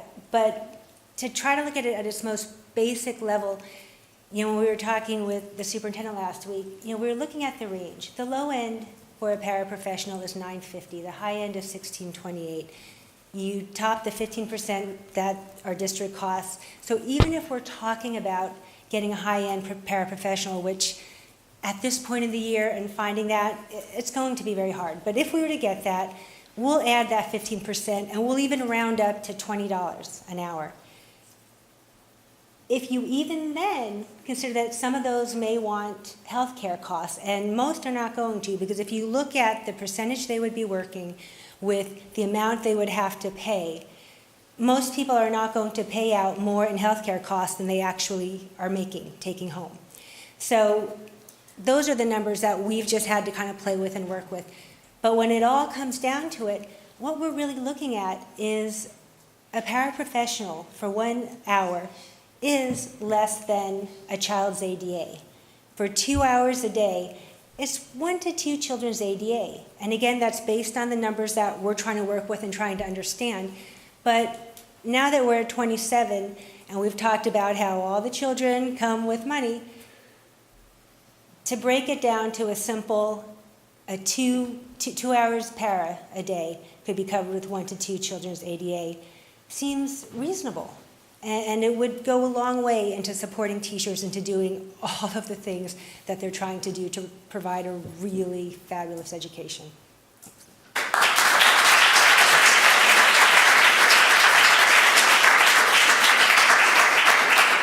Sorry, I have to have 2 turns. I just want to get back to one really important thing that I don't think we've emphasized enough in all that we've said. And that is that Mr. Parenti was here a couple, I think 2 or 3 meetings ago, talking about our test scores. And the bottom line is, how are children learning? We try to measure that in assessments. We don't have to take the STAR this year. That looks pretty good. But we have a whole new set of curriculum here, and we have a whole new testing system that we're trying to wrap around.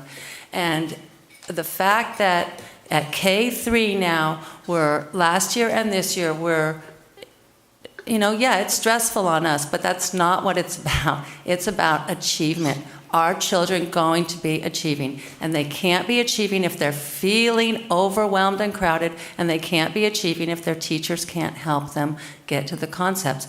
You're going to see, and I'll just make a big prediction here, a big decline in test scores. And I know we don't want to look at test scores all the time, but those are important. I'm judged on test scores, and I expect that I want my best chance to get my children to achieve. And this is one of the things that we are compared to Piedmont, we're compared to Orinda, and we want to do our very, very best. And if you want to talk bottom line, you're talking about data of achievement and what is going to happen with those scores. They're going to start going down.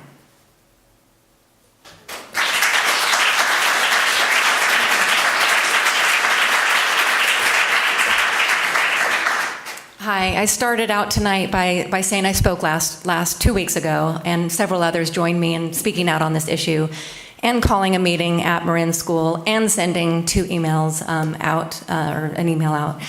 And still it wasn't on the agenda today. And I know that here it says the Brown Act limits board ability to discuss or act on items which are not on the agenda. Therefore, such items may be referred to staff for comment or for consideration on a future agenda. Well, I just implore all of you to show us that you understand what we're saying here tonight, and that you understand that this really is a crisis in the schools right now, and that we really do need action as soon as possible. And so I would love a response if you're able, but if anything, I hope that from what you've heard tonight, it will be on the agenda for the next school board meeting in 2 weeks, and that you will come prepared with some numbers, dollars, figures, options that we can weigh into. We really want to work with you on this. We are raising funds, we are volunteering, we are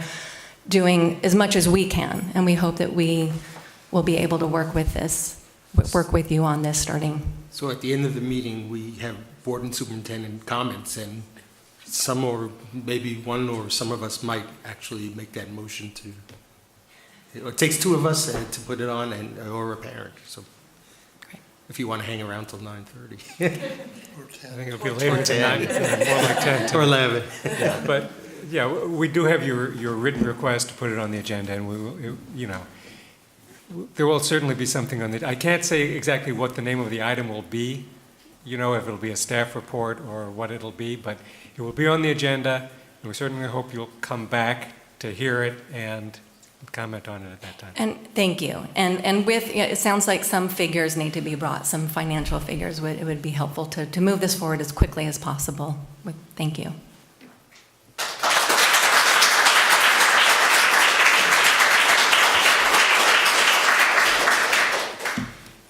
Okay, anyone else?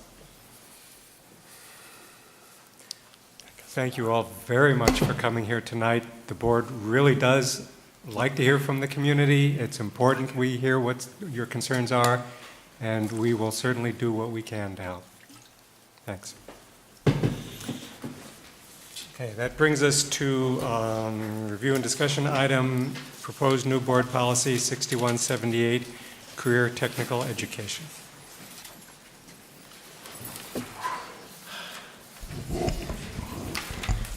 Good evening. The Career Technical Education Committee worked on this policy, and I'm bringing it forward at their request for your review and discussion. I do have a few comments from a board member that I will incorporate. Some of it's just correcting some, I would call it grammar, but a lack of a word or two. So I've taken that under consideration. I think you all received an email from me today with those suggestions, and if it's the board's will, I will incorporate them into the second reading that will come forward, and any other suggestions you might have. Okay, Would it be possible to review those, because I haven't seen an email? Yes. Sure. I've got them marked here, or you can do it. Go right ahead. All right, the first one was, follow me here on page 112 of the agenda.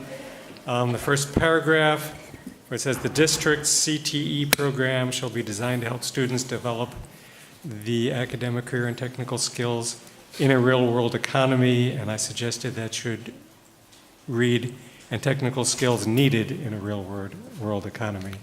Mm-hmm. Yeah. Right. Just a word missing there. Sure. I'm having difficulty hearing. Could you speak up? Thank you. I'll try to speak louder. Thank you. Okay. The second one was just the sentence on the end of that page and going on to the next page. I just suggested a rewording of it. Do you have the exact? I can call it up. Just to make it a little bit clearer, I didn't change the content at all. It was just... It was basically rewording it and then listing all of those options, like in bullet points. So it's more like a list of examples of career technical education programs. Just to make it a little clearer. And I saw it and it made sense, so, you know. Yeah, thank you. And in doing that, I hadn't noticed it when I was just reading through it, but when I put it in the bulleted lists, I realized that charter schools are listed here as one of the things we're recommending, and I suggested we might not actually want to recommend and thank charter you for schools. catching that, 'cause I didn't.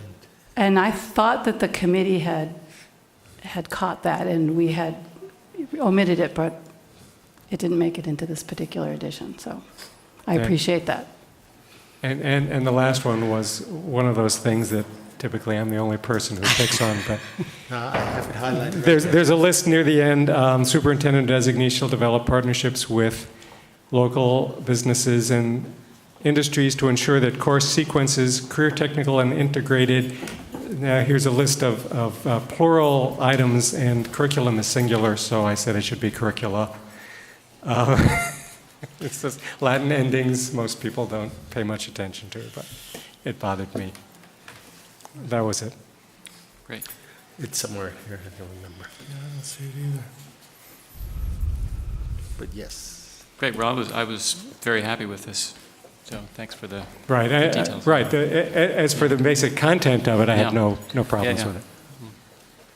So it comes back next week for adoption. Next 2 weeks, next month. Okay. Any other comments, questions? Unless we stay here till next week. We might be still here. Well, I'm just really pleased to see this coming. I think we developed this several months ago, last spring. We developed it in the spring, correct? Yeah. And I know that career technology money is going to be coming from the state, and it would be good to be prepared. Yes. I know last week we had a Build Leads program, and we didn't have this in place, so we stalled the Build Leads application for grants to do the planning. I'm just really pleased to see this before us now, and I think we need to keep the momentum up. Thank you, Alan. Anyone else? Okay, we have a series of public hearings. First one, I will open the public hearing to Sunshine Negotiation Proposal from CSEA to AUSD. Any public comment on this public hearing?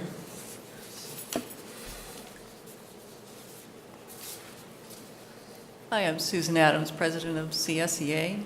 Just want to say that we're looking forward to productive and fruitful negotiations for our people. And having heard the cry for help in the previous hour or so, just want to say that it took me through practically my entire career here in Albany, hearing about how classroom aides are needed in the classroom now and how helpful they have been in the past. And hope that that's going to work out for everyone too. Thank you. Good, thank you. Any other comments from the public? We'll close the public hearing. Do we need to vote on this? It doesn't say vote here. No. Good. No. Okay, then next we have a public hearing to sunshine negotiation proposal from AUSD to CSEA. I open this public hearing. Are there any public comments on this one? No. This one says AUSD to CSEA. The other one was CSEA to, they're symmetrical. Okay? It is confusing. No comments. We close that public hearing. We're on to the next public hearing, which is sunshine negotiation proposal from SEIU to AUSD. Public hearing is open. Do we have any public comments on this one? No, public hearing is closed. And we have the public hearing to sunshine negotiation proposal from AUSD to SEIU. That one is open. Any public comment? Public hearing is closed. Thank you. Whew, that was hard. Okay, we have an item, mislabeled consent, that's in the. I believe it's not in consent because it's a ratification after the fact. Right, so we pull everything that is a ratification and put it on review and discussion. In this case, during IEP meetings, there are at times services called for and agreed to in the IEP process that requires action immediately after the IEP is signed. Otherwise, you would find yourselves in breach of contract and be looking at compensatory dollars to make up the service. So in this case, we implemented the service and we're forced to bring the ratification to the district. So the wisdom is that IEPs trump everything. Yes, indeed. And I think that's appropriate. Okay, any comments or questions other than that? Do we have a motion? I'll move that we ratify the independent contractor agreement between Albany Unified School District and Ann Irving Occupational Therapist. I'll second. All in favor, say aye. Aye. Thank you. Now, the next item is a review and action item to approve the collective bargaining agreement. I need to ask for some clarification from staff before we approve this, because there are budget numbers in here that will likely change if the board acts on the requests that were made here this evening. So can we approve this now and amend those budget numbers, or if we approve this now, are those frozen? And if you approve it now, it's a binding agreement. You have accepted the tentative and it ratified, and it becomes a binding agreement. Right, And the numbers that are in the Numbers. multi-year projection Right. are probably pretty accurate because they have been updated for the local control funding formula Mhm. and any staffing changes that have happened between the beginning of school and now. So they will change somewhat between now and first interim in December, but they're pretty close. All right, well, the question is if the board came back after this discussion on paras and decided that we were willing to spend down the reserve in order to provide the paras, would that change this agreement? Yes, it would, because the issue is this. The agreement as is, with most of the changes implemented, third year out, minus the parcel tax, because we can't assume we're Correct. having the parcel tax in that third year out, leaves the district with a 7.3% reserve, which is, it's still healthy. But you have to remember, we still have CSEA, SEIU, unrepresented, classified and certificated management groups that we have not settled with and are not included in these numbers because we don't know what those numbers will be. So theoretically, it could be not so good.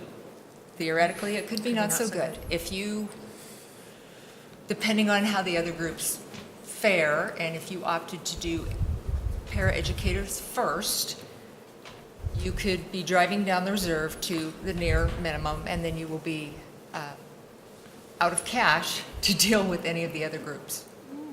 Right, but the question is, if we voted on this tonight, would... The number, if you vote on it, you are agreeing to the 4%, fully retro, the 1.5%. Right, I don't think we have any intention of coming, you know... I think you guys are misunderstanding Yeah, one I another. think so, because, if you look at the numbers right now, and you said, if we came back tomorrow, not as a board, and directed the district to add 2-hour paraeducators to every K-3 class, would it change this? Dramatically. Right, but would it invalidate the contract? No. So we could approve the contract now. The projections could change, but having voted on it tonight would not be a problem as far as... It is not a problem. You just have to be aware that you have all your other bargaining groups still unsettled. No, we understand that. I think he's just more concerned that if we do make that decision, then it would invalidate the decision, the agreement that we made with ATA, and that is not true. That is not true. true. Okay, you two just were misunderstanding. Yes, that is not true. So They're the- two separate items, one budget. Okay, so the question then for the board is, before we ratify it, is whether we want to consider going back into negotiation based on other budget factors that we hadn't taken into account when we did this negotiation, or do you want to stand by this agreement and figure we'll deal with those budget issues in another way? I mean, I'm very pleased that we came, you know, there was a long negotiation process. And I think it came out with a fair bargain. But the things that, I mean, I don't know what to say, you know, when I hear reports that we might lose our reserve. I mean, I understand that people understand that we have a healthy reserve, and Absolutely. we should have paras, which I think I personally agree with, having gone through the ranks. Well, but what are the implications if we had paras settle with the other? Well, and the issue, there's several issues and implications. You know, I know someone voiced their opinion tonight saying, you have this money, you need to spend it. We agreed. We went into negotiations. The board agreed. We have a healthy reserve. Economy's better. We need to spend it. The issue is there's only a limited amount of funds to spend. Right. Correct. And you're sort of in an awkward spot, or I should say we're in an awkward spot, because this is a great agreement. We all thought it was fair and equitable, but you still have the other groups. So it would be difficult to add paras ahead of the other groups unless you're willing to do something different with other groups. I don't know. That's probably a discussion the board needs to have. Okay, so are you asking us, Paul, to voice our opinion? I'm asking you because if we vote tonight on this contract, then this piece of our budget is set. Yeah. Correct. And we've basically agreed to this already. We've already agreed to this. We haven't voted on it yet. It's not ratified. This is our last chance. Yes. Right. I'm just making sure that we understand the implications of ratifying the agreement are that there's a major piece of our budget is frozen, and everything else follows after we need to, deal with. And which puts us between a rock and a hard place, because Yes. we've heard some very compelling arguments tonight. Plus, we have other groups to negotiate with who also deserve a fair wage increase. Yes. And so, how do we answer? And I'm sorry, Pat. How do we answer the parents and the teachers and we don't have any room for any more classrooms. So the paras at this time are the only solution for these large class sizes. Yeah, and as far as I know. and another comment is Rock and hard. I didn't mean to. No, go ahead. before you, Go. but I think we also have to keep in the back of our minds that all the restrictions with LCFF haven't been released yet. True. So we don't want to drive ourselves completely down to a 3% reserve and then have them come and say, we're not funding it exactly as we thought, or you have to spend it this way, and we've already spent, So I think we just have to be cautious with the reserve. Certainly I agree that we have a healthy reserve and we absolutely should spend it, and We have a lot of needs, and we are. We just have to be cautious. We don't want to drive that third year out down to 3%. And the parcel tax is a whole other complicated issue. Okay, Pat? So you want our opinion? Well, I'm going to ask for a vote, but I think it would be good if we discussed it before we had the vote. Okay, so I think we've had a long and difficult and thoughtful negotiation process, and we're going to be continued to negotiating with the other groups. I think that we happen to be in a difficult financial situation, and it may not be fun for the board to have to explain to the community that we have limited funds and that we made the decision to use the funds in a certain way. But at this point, I would like to go forward with this agreement, and I'm willing to I personally feel like it's part of our responsibility to talk to the community about the decisions that we made and why we made them and why we only have so much money left and what we can do about it. I mean, of course, all of us understand the difficulty of teaching elementary classes of that size, but we have only so much money. And so if we have to, anyway, that's my opinion. I agree with that. You know. Yeah, I mean, I asked questions, but I agree. We you know, this is there was a fair process, and I'm willing to move this so that we approve the collective bargaining. Well, yeah, I agree. Do we have any comments from? Yeah, any comments from the?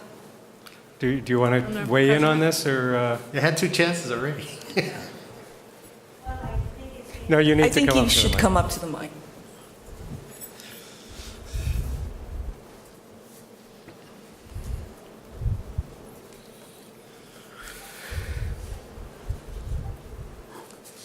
I think it's safe to say that teachers are going to be extremely upset. TK through, Everybody. seniors, 12th grade, are going to be extremely upset. A lot of energy and time and effort went into this, and Could you speak closer to the microphone? sorry. Thank you. And the last thing ATA or the teachers want to do is in any way make it harder for the other unions to negotiate a fair raise. So that's certainly an issue there. But we are here tonight talking about this because, again, we are looking at the numbers that we have, and they were nowhere near $800,000. And so I guess we're really just kind of wondering, where is an accurate estimation? Because the teachers that worked on this, this did seem something that was within the budget. Again, acting on incomplete information. But I do believe that if this, the teachers will be extremely disheartened, and if you don't support it. Can I just ask a quick clarifying question? Sure. Where did that 800,000 number from you? In a personal conversation. Because In a personal just to go on the conversation. record, I have done zero calculations for what it would cost for paraeducators at any level, first through third, K through 1, 2 hours, none. And you know what, Lori, maybe this isn't the forum. Right. I was just curious where the number came from. But just speaking for ATA, we trust you very much, and we've very much appreciated working with you, and we've appreciated the numbers that came from you. We were told that the Director of Curriculum and Instruction, Peter Parenti, actually worked with the superintendent on so I don't know. Okay. So I'm sorry, I don't mean to imply that they're all coming from you. No, I This just is- wanted clarification because I thought if someone else calculated the numbers for you, I wanted to meet with that person and Oh. go over them. I don't know. Was Right, it and Peter? a ballpark, and it was a ballpark, and it was, and Mar- you knew Marla- that, Mar- back of the envelope. Marla, we all were, okay, With Cynthia in all present. fairness, this kind of was one of our more humorous meetings. I mean, Kim and I, you, Cynthia, we all had a lot of good laughs over this at the range of 821,000, and we were looking at 80,000, but at the very, very low end, recognizing that. But we also had the discussions that, the cost itself of the aids was not really that high. It was when you considered that they may choose the health benefits at the high end. And, you know, the teachers that did the number crunching for that, even that was so completely unrealistic, because for them, for somebody working, you know, 10 to 12 hours a week, that's a third of the time. You know, so they're making take home at the end of the year, I think came out to whatever, when we worked on it together too, $4,000, $5,000, less than they would be paying out in healthcare benefits if they choose to go on the district plan. And so what we were actually hoping to see is, based on past years, what is the experience? You know, what did the aides last year that worked for the classes that had 27, what did they take home, and did they actually get benefits? And then we even brought up the issue in our discussion about Obamacare. And realistically, it's going to be cheaper for them to go with something on Obamacare than it is for them to pay a percentage of our health care benefits. So Lori, I didn't mean to imply it came from you. This was our conversation. And so we were looking more, like our numbers came more in the area of like 100 to getting higher up to 150,000, and that was high end. So, and again, in the absence of information. So that's why it's hard when we hear there are millions of dollars in the reserve and we were up to 20 or 21%, how 150,000 or even 200,000 if we got our top pairs for 2 hours a day, you know, would make that much of an indent or impact on the budget. So, Kerry, you know, the board is sitting here pretty silently because, you know, it's not our job to micromanage, but even saying that, I really would like to see a report on all Yes, of this. and that's exactly what went out, that the board would receive a report with accurate numbers. Okay, so we'll That's look what at the... went out to the Taking, community. you know, the paras into account, and, you know, we can't project the negotiations with our other bargaining groups, Right. but we sort of can try to ballpark, you know, what we actually can do without, you know, honoring the agreements that we made with ATA. Correct. And knowing that we don't want to put our finances in jeopardy. So, you know, I mean, I don't want to make more and more work for Lori, but... Well, we have to. Yeah. If we're going to bring this item back, we have to give you numbers, and that's what we're going to work on. We appreciate that, and we Good, look very forward to much. those numbers. Thank you. So we will look at this again when we have real numbers. In the meanwhile, personally, I think we negotiated in good faith, and Exactly. I'm interested in seeing this. So I made a cannot, motion, actually. yeah, we can't go back on this agreement now. Sorry? That would be a huge mistake. This Alan, was did you have good a agreement. comment? Yeah, just some observations. First of all, it was just in June that we saw we had solved our structural deficit problem, but now it's right back on us. Correct. And we are talking about the negotiations we have to do for this year's contract, but we have a 3-year contract with the teachers, which includes another negotiation in years 2 and 3, potentially, I believe. That doesn't show up here. Is that correct? That's correct.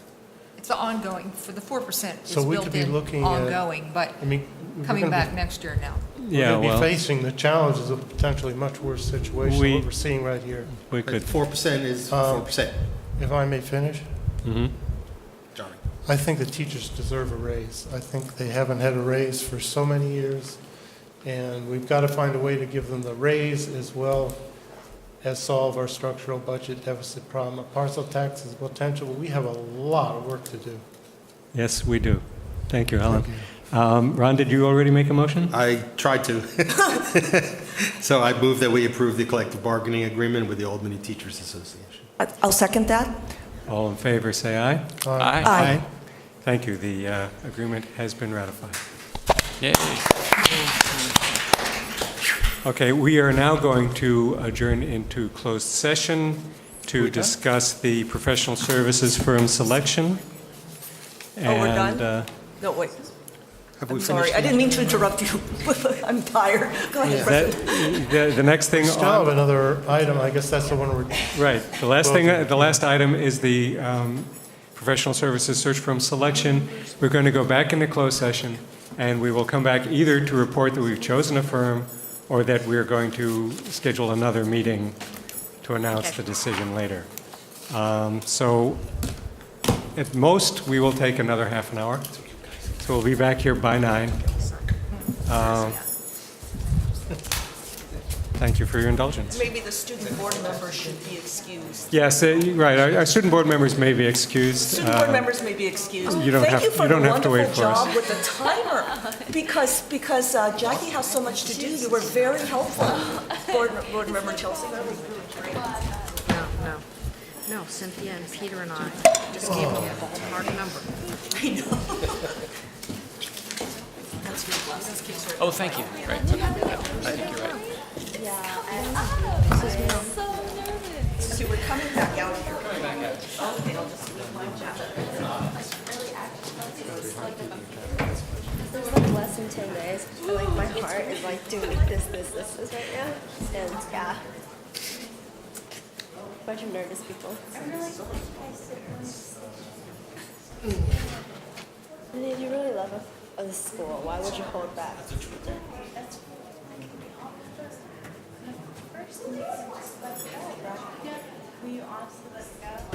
If I get into the school I want, yeah, I'm done. I'm gonna go there.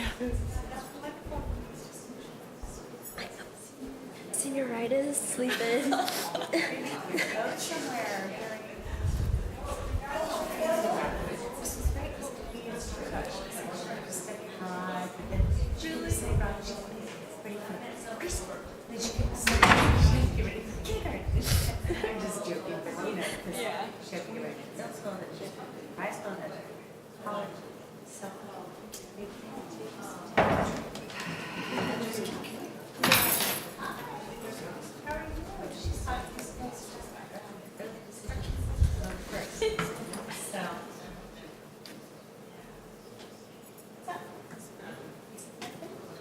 These breasts from my breasts like birthed.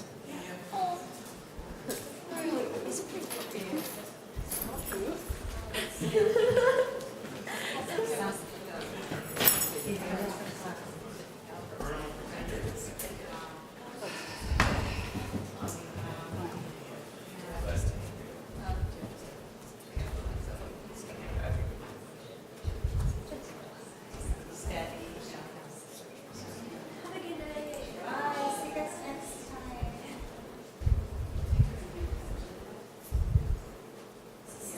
Very different. They just went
it's amongst students. Like it's not like between the administration and students.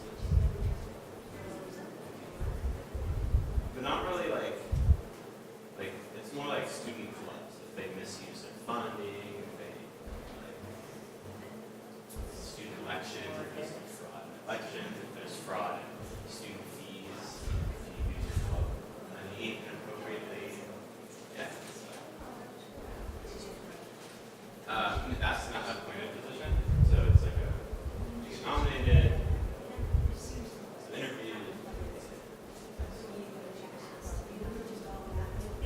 Well, somebody told me like, oh, yeah, this would be cool. Not somebody who could nominate me, but a friend. And I was like, yeah, super.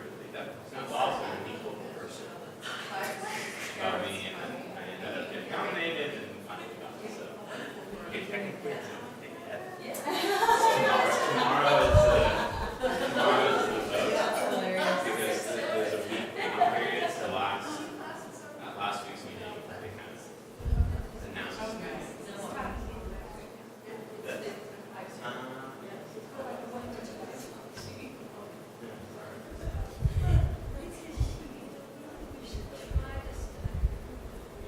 because they were ready to kind of narrow it down. So there's no like no competition. So unless like the entire student senate has like an issue with which they want.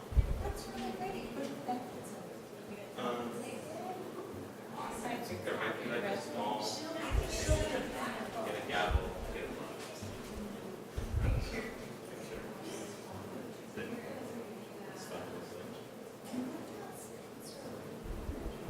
Is there a question?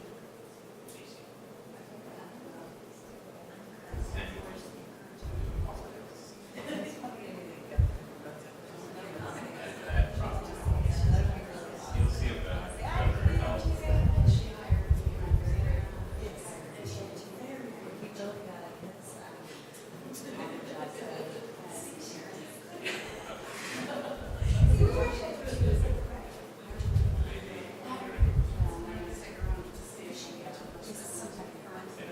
Oh yeah, sure.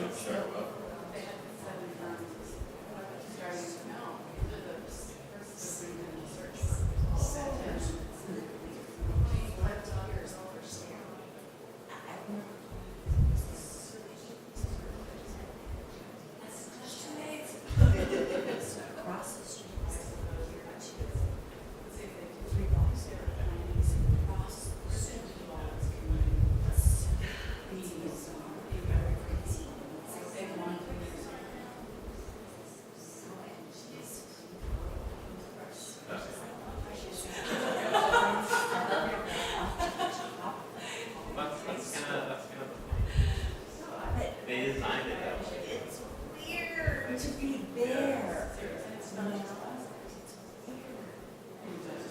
Not just being here, yeah, too. Yeah. The 2 hour process. Like yeah. They were like, ooh, let's go all out. Very strange feeling. Just there's something wrong with this. So you have to wait for them to come out. I guess. I have a little half a piece of pizza I'm gonna go.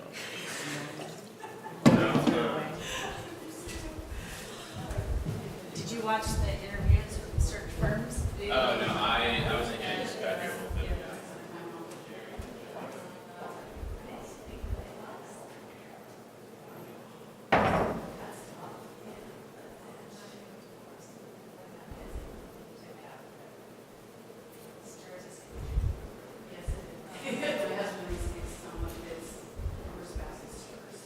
She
Marcia, do you know where Jackie is?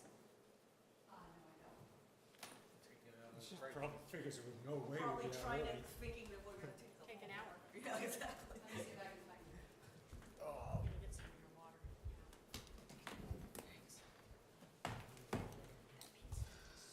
I think it was a bit on the salty side, yeah, but, but I'm not going to complain, someone bought food for me, so.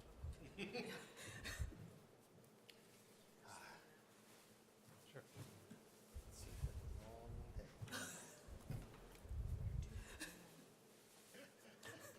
Well, you were responsible for that first part, that's always an extra burden, and then. I spent a lot of time. Oh, Thank you so sure, much. I went the Thank way you so much. I think it might have been right. Oh, there she is.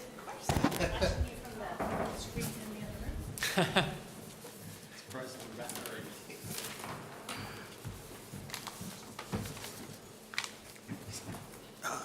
Okay, the board is back in open session. We're reporting on action taken in closed session, which was to select the firm that we are going to hire to do our search for a superintendent.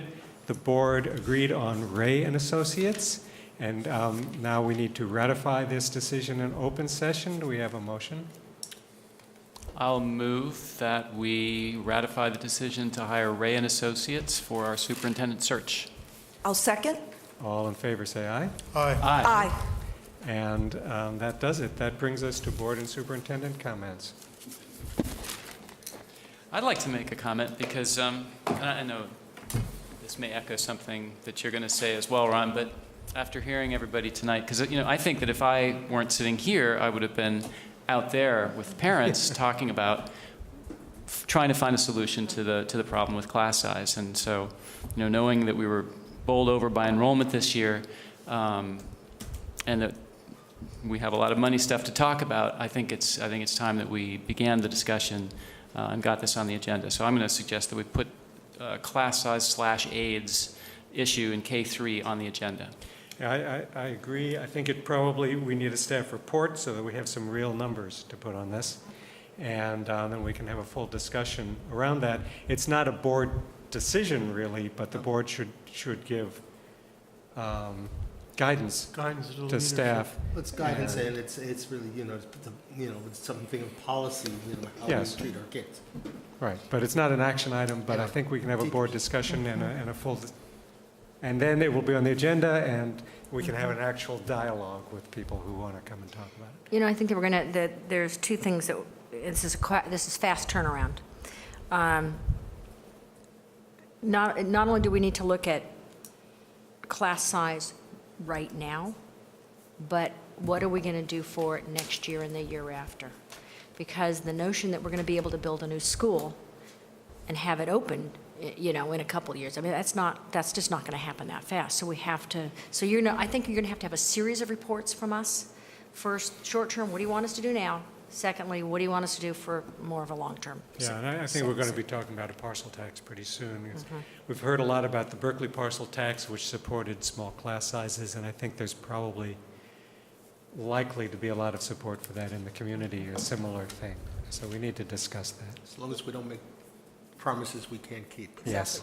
So let me remind you, we did say that we were going to, I do think this is a good idea, and I do think that this is the first priority, but remember, we did say that we were going to revisit budget priorities, things that we had cut, because there are other constituent groups that Yes. that may want to discuss other items as well that we at least need to acknowledge and understand. And that may very logically lead to a discussion of parcel tax. But, so we have to, although I do agree with everyone and with the suggestion that Jonathan made that we need to discuss this immediately, I think we still need to keep in the public mind our long-term strategy, and that we just don't react to something, no matter how important it is, that we need to have a long-term plan.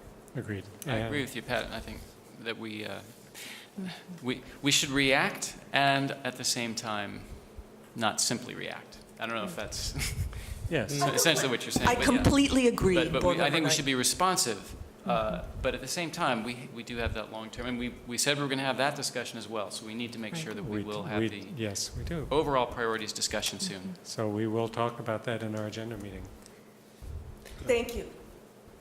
So Superintendent has a comment. Yes, please. We were served with a lawsuit today on our parcel tax. I can't hear you. We were served papers today on a lawsuit regarding our parcel tax. Which parcel tax? The last two. On what grounds can you say? Yes, based on the Alameda decision, which was the differentiated commercial versus residential rates. They're asking for substantial refunds. So just wanted to make you aware of that. Thank you, Superintendent Stevenson. And where is that money going to come from? And I don't think that we are not covered. Our insurance does not cover for this. This is So probably a closed session. yeah, just to let for you the know, though. future. I mean, it's a so. Okay, we can't discuss No. it now. Alan? I have a couple of other requests for future agenda items as well, maybe not as immediate as the AIDS issue, but the AIDS in the classroom issue.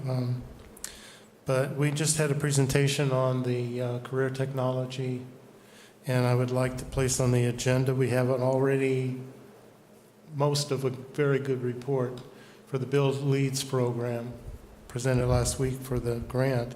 So I would like to place the Build Leads report for review and discussion on the agenda coming soon as well. So I would support that if we broaden it to a discussion on, tech ed in general and, what direction we want to go in. Whether it be Build Leads or, I think we should. Or something I really else, like right. the survey of the sophomores we saw and from your report, and I think we should definitely take this on. Okay. I know that Alan's been working on this for a long time. Good. Do we have agreement on that? So we have agreement that we're going to have further discussion on career. On career tech ed, on what direction we should take with that, what program we want to But pursue. as a part of that, I would like to have the report on the Build Leads program. We have a committee at the high school. It's been supported by IIC. It's been supported by WASC. It's been supported by a number of other groups. I think it's time for us to take a serious look at it. Okay. That's fine. Yeah, that makes sense. All right, so we have two board members who've requested that, so we'll. And then I would like to make a formal request that we start this parcel tax process. We keep kind of alluding to it, but I think we need to get this on an agenda fairly soon to get. Yeah, I agree with Pat that that's part of a larger discussion, and we do need to get that discussion on the agenda. So I would like to see it on your list of agenda items in the leadership committee to be dealt with in an appropriate time fairly soon. Because if it's to be put on the ballot in November. That's right, next November. Yeah. The other thing is in the minutes, and I do recall this, the board requested that we get a presentation on a facilities master plan. We asked that it be given tonight at our last board meeting. It shows up in the minutes. A report on the facilities master plan? You were talking about last time asking Right. what our priorities for that were. Right, it'll come on to the next. We had an auditor's report that, Superseded. yeah. So It'll be what- on the next board meeting's agenda. Oh, okay. John, can And you make the then meeting I just tomorrow want to report a couple of things. Pat and I were both at the Ocean View Fall Festival, which was very successful. I enjoyed watching the kids. I don't think so. Then I'll try to respond. Sorry, Watching Alan. the kids at Ocean View School do their laps. Some of them were running and very directed, some of them were dancing, some of them were kind of wandering around, but it sounds like a classroom. Sort of things the teacher has to work. Anyway, it was a great event, raised a lot of money, parents were all over the place. It was a great community event. Albany Child Care had a similar event, it was a work party. And again, parents really supporting their kids in the school, and we've heard about that so much tonight, and it was right there and very visible. Thank you. Good. Anything else? Thank you very much, and the meeting is closed. Board Member Black, it's 9:30 on the dot. That's amazing. It's a miracle.